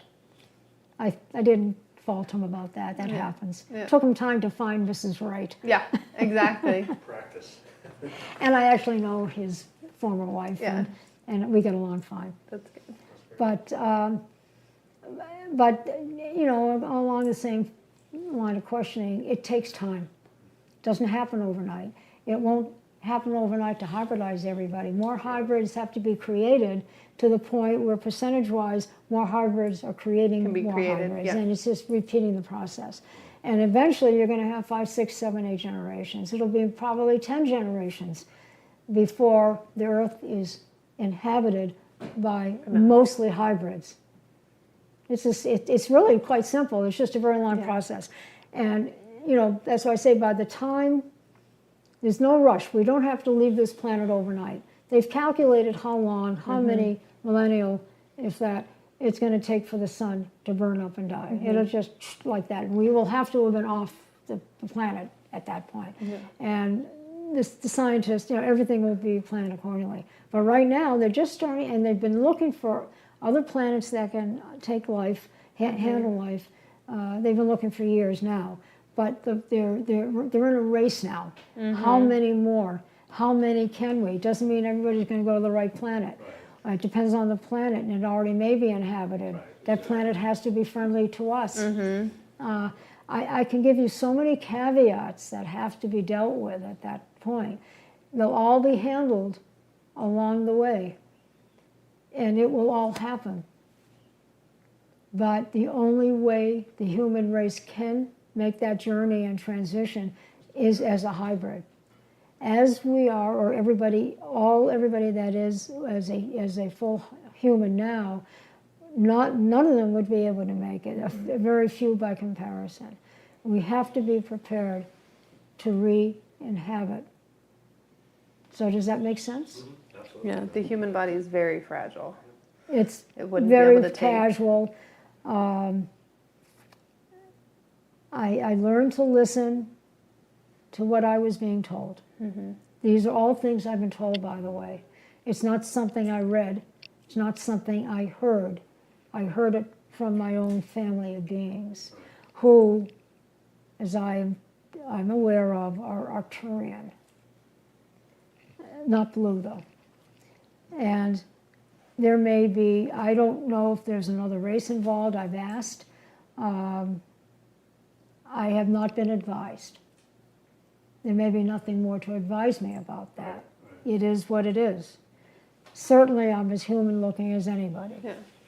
And that is the case for many within my time period. However, and I wish I had a family to refer you to. Yeah. I don't, however, at this point. Some of the children today who have been created hybrid with hybrid Oh, do have anomalies physically. that are more Can be obvious seen. Right. to visualize and see. One of the places that comes out more that would be obvious are their eyes. Big black eyes. They may not have any white. There is a case of mine. He was an experiencer. He got pregnant. His girlfriend got pregnant. They're now married, by the way.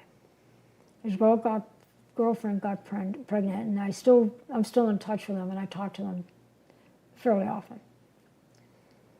And while she was pregnant, she had to go. She had like 6 weeks, 5-6 weeks to go. But there were some things going on. So the doctor wanted to make sure the baby was kept safe. And the only way they could do that was to hospitalize her. I guess they were showing signs of a possible, of her possibly losing the baby early. Percent of preview or Yeah, something. yeah. While she was in the hospital, and I'm still communicating with him on a regular basis, and she calls me now herself. And while she was in the hospital, and she had a private room,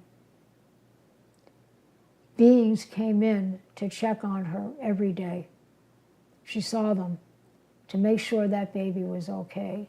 The only reason they would do that is if that baby were a hybrid, Yep. which it did turn out to be. When the baby was born perfectly healthy, the eyes were shape-shifting. That is another indication. That. Now, you don't always see eyes shape-shift. Now, my friend Cynthia, her eyes shape-shifted. She had the most incredible bright blue eyes you could ever see on anyone. I've never seen anyone else that had eyes like hers, just the color alone. I remember you telling me that. Yeah. And you'd be talking to her eyes are shape-shifting. It's a fascinating experience. Now, I'm a hybrid, but I've never been able to see my eyes shape-shift like that. Yeah. So, there were different balances. So this baby, on my casework, that first baby is a hybrid. And I said, please get her DNA done as soon as you can. And I've keep gotta those ask them records if to they're yourself. done. And while they won't be given the records, but whatever they tell you, make note of it, and any records you can get them. Yeah. I don't care if they're perfect or there's an anomaly. Yeah. You get them. They belong to you, because I've still never gotten mine. Yeah. They've had a second baby. This baby's a hybrid, too. So she had been hybridized Okay. to some degree prior to To being this, pregnant yeah. the first time. It's hard to tell what percentage, and it doesn't mean these babies are a high percentage. I suspect they're a low percentage. Mine supposedly is 30%, not more. Yeah. However, that was based on ancestry coming back. Now, I expected ancestry to come back with no answer Yeah. over the hospitals. Mm-hmm. But they came back, said, we put it through 6 different testings ourselves, and we can't read 30% of it consistently. There may be more, Yeah. but 30% was consistent. That's all I know. Yeah. That's the only validation other than knowing that I'm and my organs aren't quite in all the right place.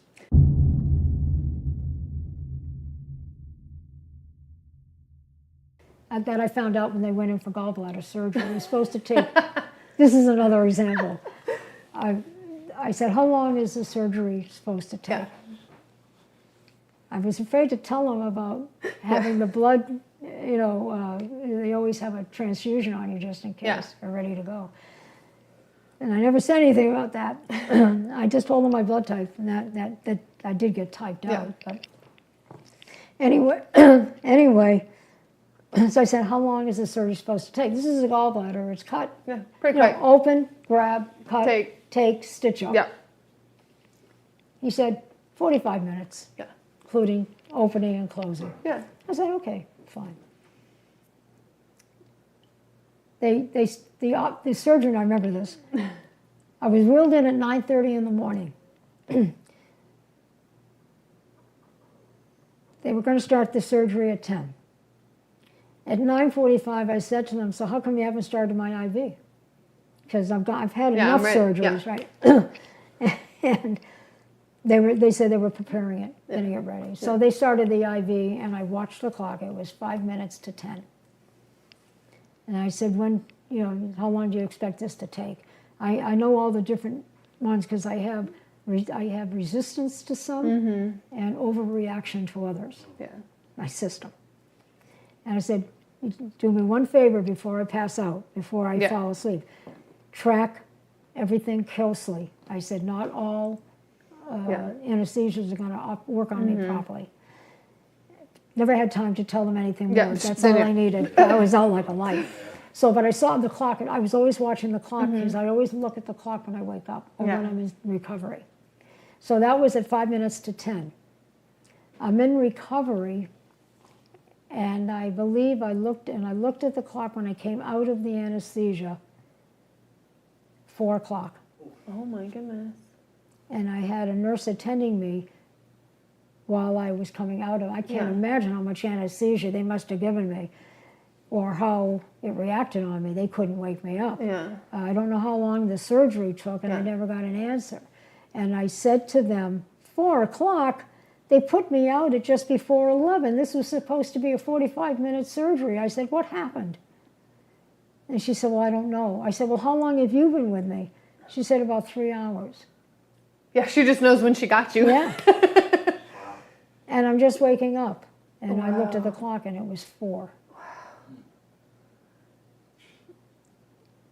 Well, I knew something happened. I healed. I got better. The surgeon was a close friend of my family's. His in-laws were close friends of my family. So I went, the surgeon was a known entity to me and I to him. I shouldn't use the word entity, individual. His wife, because they knew me, she called me a few weeks after I came out of the hospital, and I was home. And she said, hi, Annie, and told me who it was. And she said, I want to find out how you're doing, because you had a rough time. I said, well, I gathered something happened because the surgery started at 10, and I was in recovery not until 3 or 3:30, and I woke up in recovery at 4. Yeah. So obviously something happened, and I asked the nurse, and she said, I don't know. She didn't know. She didn't know. She said, they lost you twice on the table. I said, well, I'm not surprised. And I said, anything else? She said, well, your gallbladder wasn't where it was supposed to be. That kind of throws things And off. they had to fish around for it a little bit. So I said, okay. Could have been why they couldn't diagnose you either. Because they're looking in one place and it's not there. I went into abdominal surgery one more time years later. And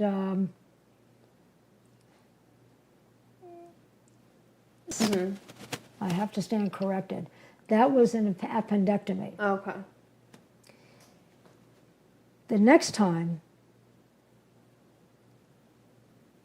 was for my gallbladder. Yeah, that was a different surgery years later. They had their own issue when they took out my appendix. Couldn't find things. The second surgeon for the gallbladder had a more difficult challenge because that was not where it was supposed to be, but it was heavily diseased. And as a result, it also infected the liver because it was still in the same region, just not in the right location. Just not exactly, yeah. That they expected. So, and they didn't say anything about the blood work on that one. And I asked them, I said, oh, the doctor just, I don't have the records on that in front of me. Yeah. They had to have checked my blood, and they Yeah. had to have Oh, done 100 some times. checking, at least. So I don't know what happened. So when they don't turn records over to me, I know there was a problem. Or They to could- them, they they found can't figure it something. out. So, you live with it, and you go with it, and you used to it can't now. talk about it Yeah. until things like this. And, never talked about it like this to anybody else, other than very briefly. Yeah. But, through your Q&A, and you're welcome to keep asking questions, because I might not recall it to mention it unless you ask a question. So you're still welcome to ask. I think she kind of answered it. That was just, I just wonder if there were any instances where your daughter ever had to have her DNA tested. I've asked them to do it, and they won't do it. They won't, No. And that just brought up something else also. Oh, I told you that when I wanted to go, I wanted to leave the planet. They wouldn't let me die, and I was so close to dying, so close to it. And I said to myself, well, good luck getting me out of this one. Yeah. Got your work cut out for you now. But they did, and I do remember that. So certain incidences over my life like that, and yet there's been a lot of normalcy also. Now, maybe someone would say normal for me, not for anybody else, but for me it was normal.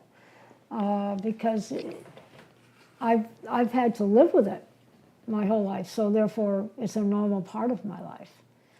And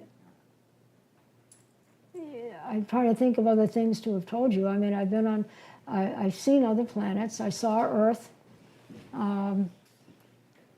Seeing Earth was the most magnificent visual I could probably ever have, because so few would ever see it.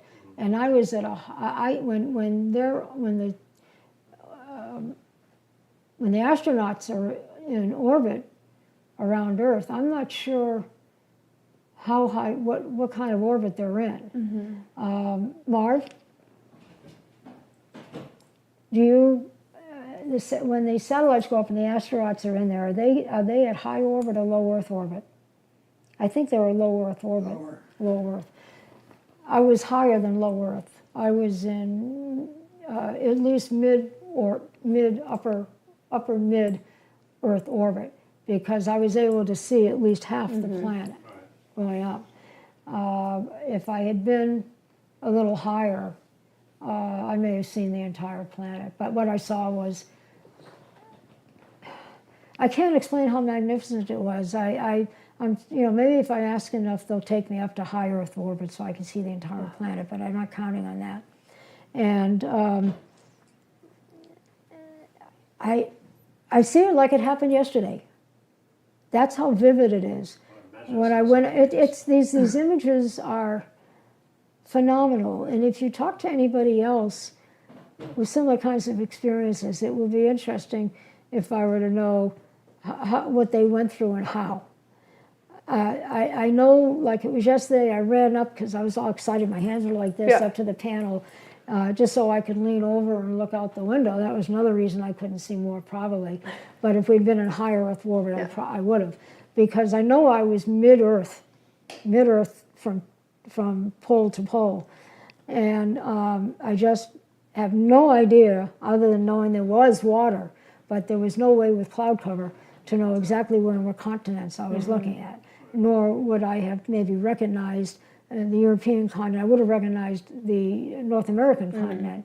So that's why I know that it wasn't there. I just don't know if I was off of it from there, across the Atlantic, more of the European continent, or on the other side, on the opposite side of America. So I can't even answer that. And I've wrecked my brain, and I keep seeing the same thing over and over and over again.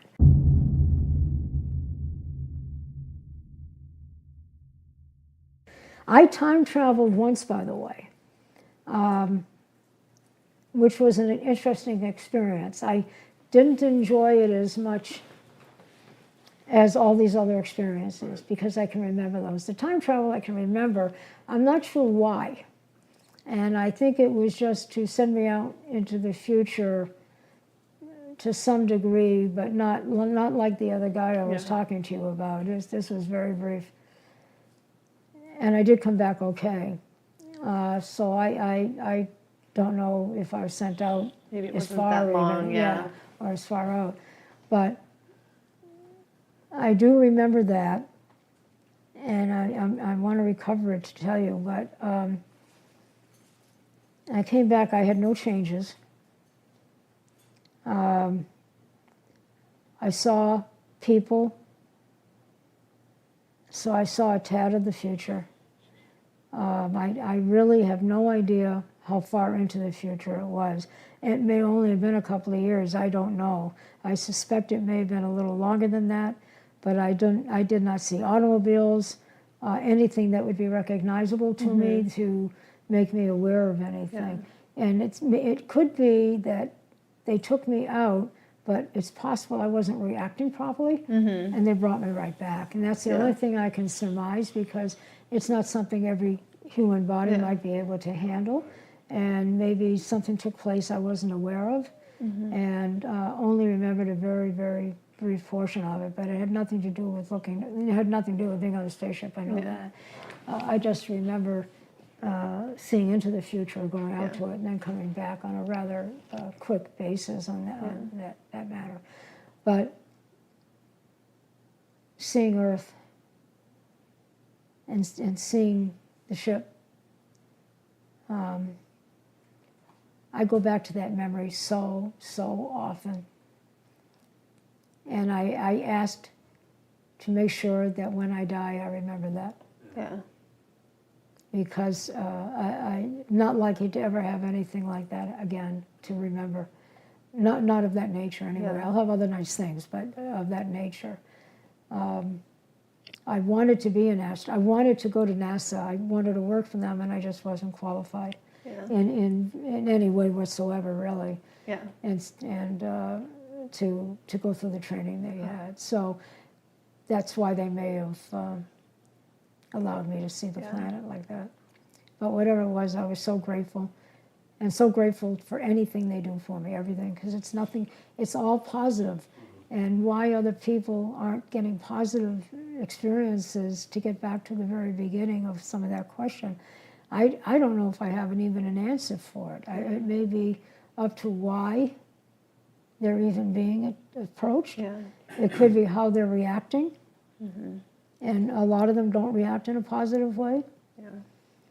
And they may have been hurt. Now let's take an example, and I've talked to a lot of men about this, because a lot of men who have been abducted, they remember them on the ship, and what's happening is hurtful to them, because they're draining sperm from them. Hybridization. They're not just hybridizing us, they're hybridizing themselves. In order to hybridize themselves, from the men they take they take the sperm, and from the women they take the ova. So, you know, they're hybridizing themselves just as quickly. So this is another reason that given X period of time, this planet will be more hybrids than none. And they have to be hybrids in order to relocate and start colonies on other planets. They'll all be hybrids most likely, and maybe eventually that'll wear down and the humans will look different than the hybrids do. Yeah. You know, if you think of the process being reversed, it's actually quite interesting. Yeah. That, you know, you're starting at this point, you go to this point, and then from this point you go back to point one. So they're all different aspects of it that are, and it's a challenge for many people to visualize, consider, and think about. Visualizing is probably out of the question for most of them. Oh, wow. Visualizing would also be out of the question, and thinking about is pretty close to out of the question. True. So I wish more people did have opportunities like mine, Yeah. because I've never talked to anybody else, even on my research, where people have said anything has been positive, and I feel badly for them. And it doesn't matter how much I get out of them, there's nothing positive for them. And there's one young lady I met at a conference, very nice young lady. Got to know her, gave her my number, and she had an experience. She lived in San Francisco, and this was in San Jose, the conference. And I remember this enough and well enough for it to be told, but I'm not going to give her name. She approached me at the conference and ended up having lunch with her. And I ended up calling her because her work was, what she had gone through was more, she felt that she had been taken the night before. So I said, let's talk about this more so we can do it more privately. There's no need for anybody else, because it was crowded. I said, I don't want you to worry about anybody else hearing this conversation. So I said, give me your number, and here's mine. And we talked the following week. And she had been taken again. So we worked off just the newest one. Sorry, my lips are dry. And she had been out of bed, and she had someone tell her, she'd gotten a communication, lie down. She didn't want to lie down. She wasn't ready to go to bed. They said, lie down. So she lay down. Next thing she knew, she was seeing other planets. And here, there, wherever. And I'm asking her questions so that I get an idea of where she may have been. Because was it our dimension, or was she taken to another dimension? That's a challenging situation to evaluate, quite honestly. And I certainly do not claim to be an expert when it comes to dimensions. I continue to have an understanding. I don't have what I consider a great deal of knowledge about them to talk intelligently, quite honestly. But I'm aware of them. So she was talking about all these different planets she was looking at, and I said, did you see Earth? She said, well, no, I didn't, but some of the planets I was looking at had Earth. So it's possible she was taking another solar system. And so we talked about it.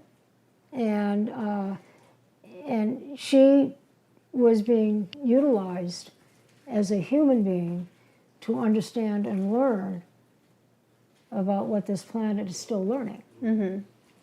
Not so much at the moment to be a communicator, because she was young. She was college age, although she was out of college. But young, that's, for me, it's young. So I said, did they hurt you? That's one of the first things I asked them, because she remembered being on a table at one time, too, in one of her experiences. Did they hurt you? And at that time, they had hurt her. And she remembered, she got upset with me about this one, because she called me another time. This was Elsa's time. And she said, you refused to help me. I said, well, what are you talking about? She said, I was on the table. The door was open, and it was hurting, and I looked out the door, and you were sitting further out, and you were looking at me, and you weren't helping me. And meanwhile, I'm crying out of help. And I saw, when she's told me about it, then I developed that imagery from it. And I said, now I see you. I said, I see you now. I did not see you then. And the one I saw was there were beings in front of that person on that table. They must have known that I was sitting so I could see you. They also knew if I knew it was you, I would have come over and interfered with what they were doing. And I said, that's the only reason I would have been blocked from seeing you. Mm-hmm. Did you get hurt? And she said, well, momentarily. And I said, did it continue? She said, no. Did they take care of you? Yes. Did they ask you if you were okay? Yes. Did you come back and find yourself in bed okay? She said, yes. Are you okay now? Yes. Are you hurting now? No. So now tell me about what you started to see. So it was a combination. They took her to show other planets because that's how they're letting people more know about it, who aren't going to be going out and maybe interfering with the process, I guess. And in her case, because she was a young woman, they were utilizing, and I told her this, they were utilizing some of your eggs to help hybridize others because they're capable of generating more.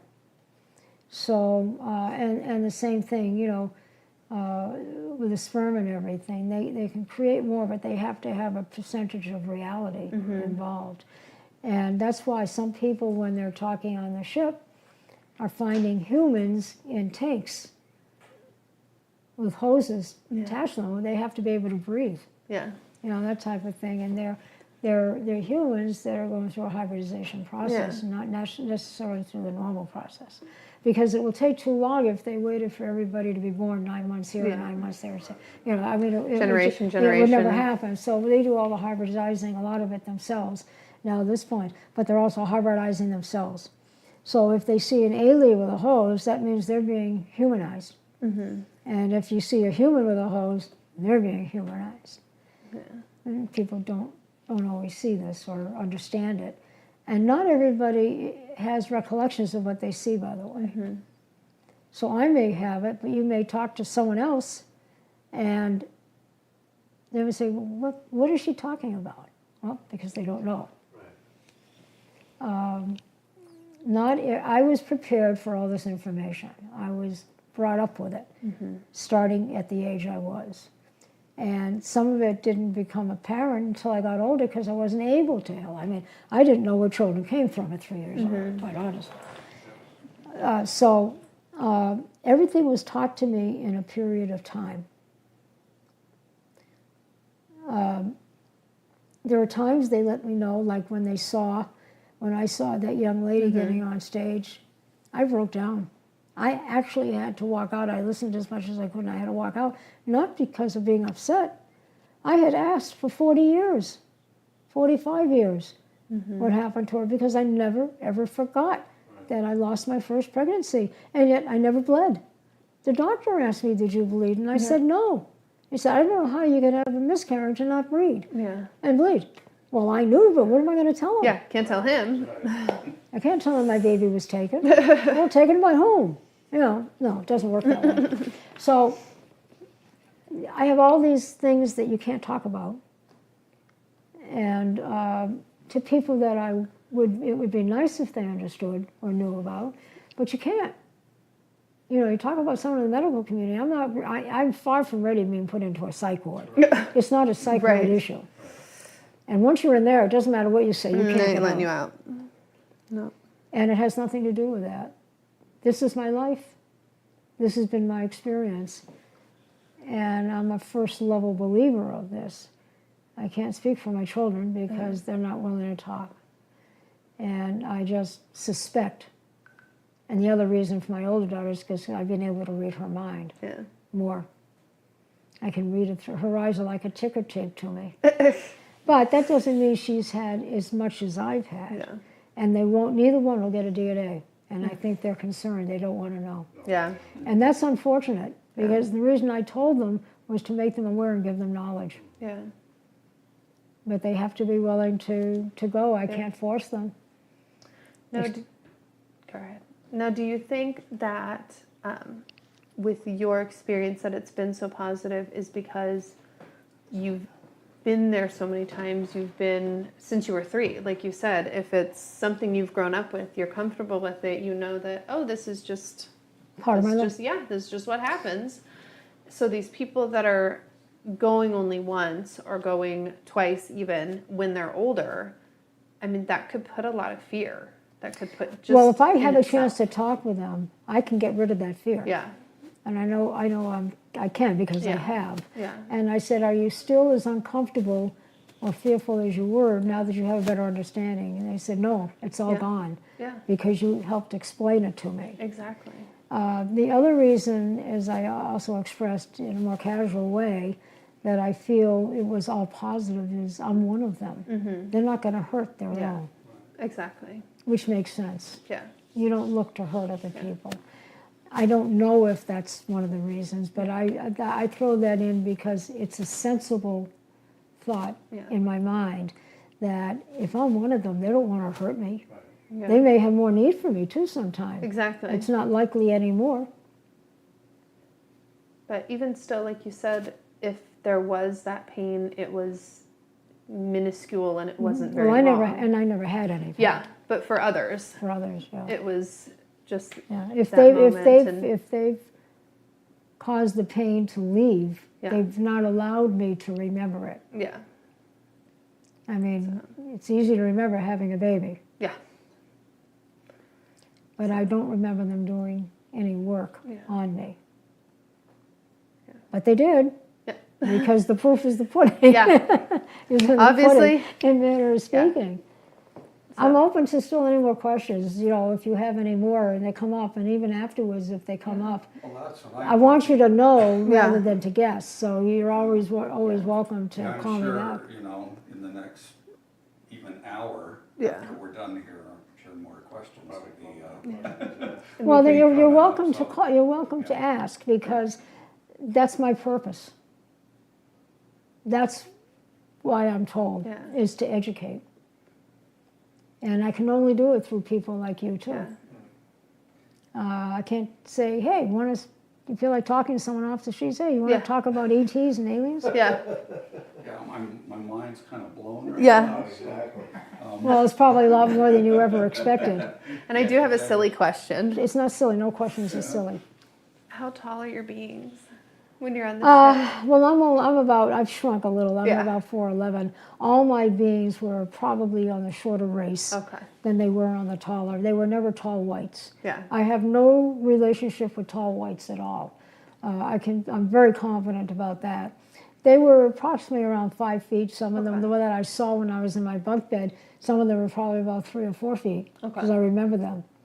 And those are probably more the average, about say 3 to 5, or Yeah. probably about 3 to 4 more than even Okay. 5 feet, because they're not of a tall race anyway. Mm-hmm. I can tell you, thankfully, they're not reptilian. Yeah. That I can tell you. But yeah, I can still visualize them, and I'm always, the reason I'm always trying to validate is I want to make sure I'm not validating with what they look like because of something I saw in a photograph. Exactly. I don't want that to happen, so I'm always saying I recognize this Yeah. in me, Yeah.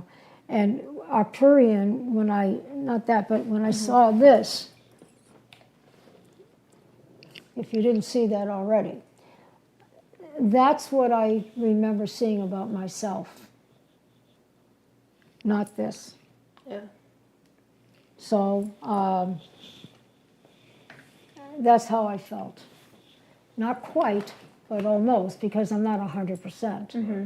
but I felt myself more with those features. Certainly of that mindset, not anything else. And I think my friend hit it right on the spot because she also was in communication with her family. And she had constantly asked, why is Annie this, why is that?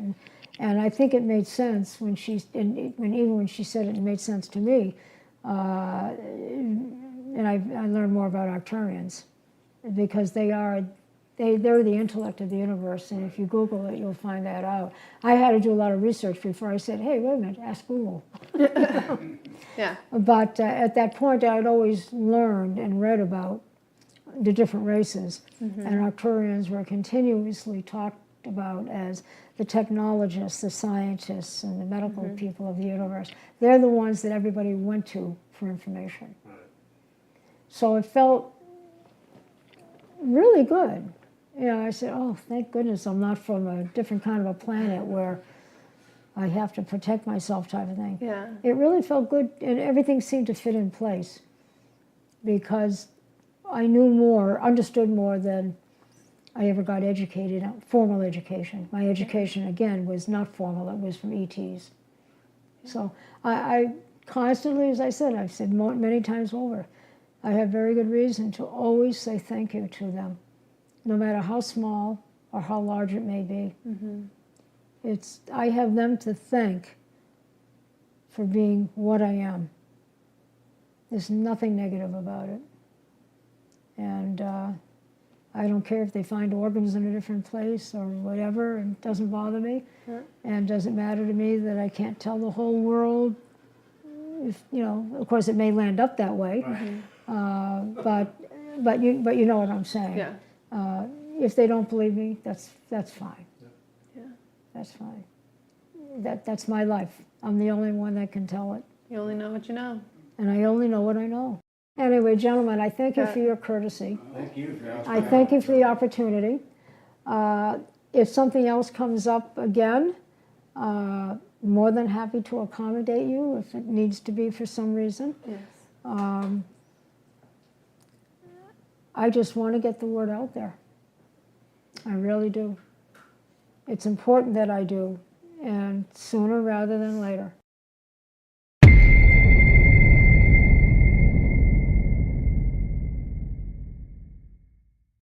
If you like today's show, please be sure to leave a comment. Also, don't forget to like, subscribe, and share.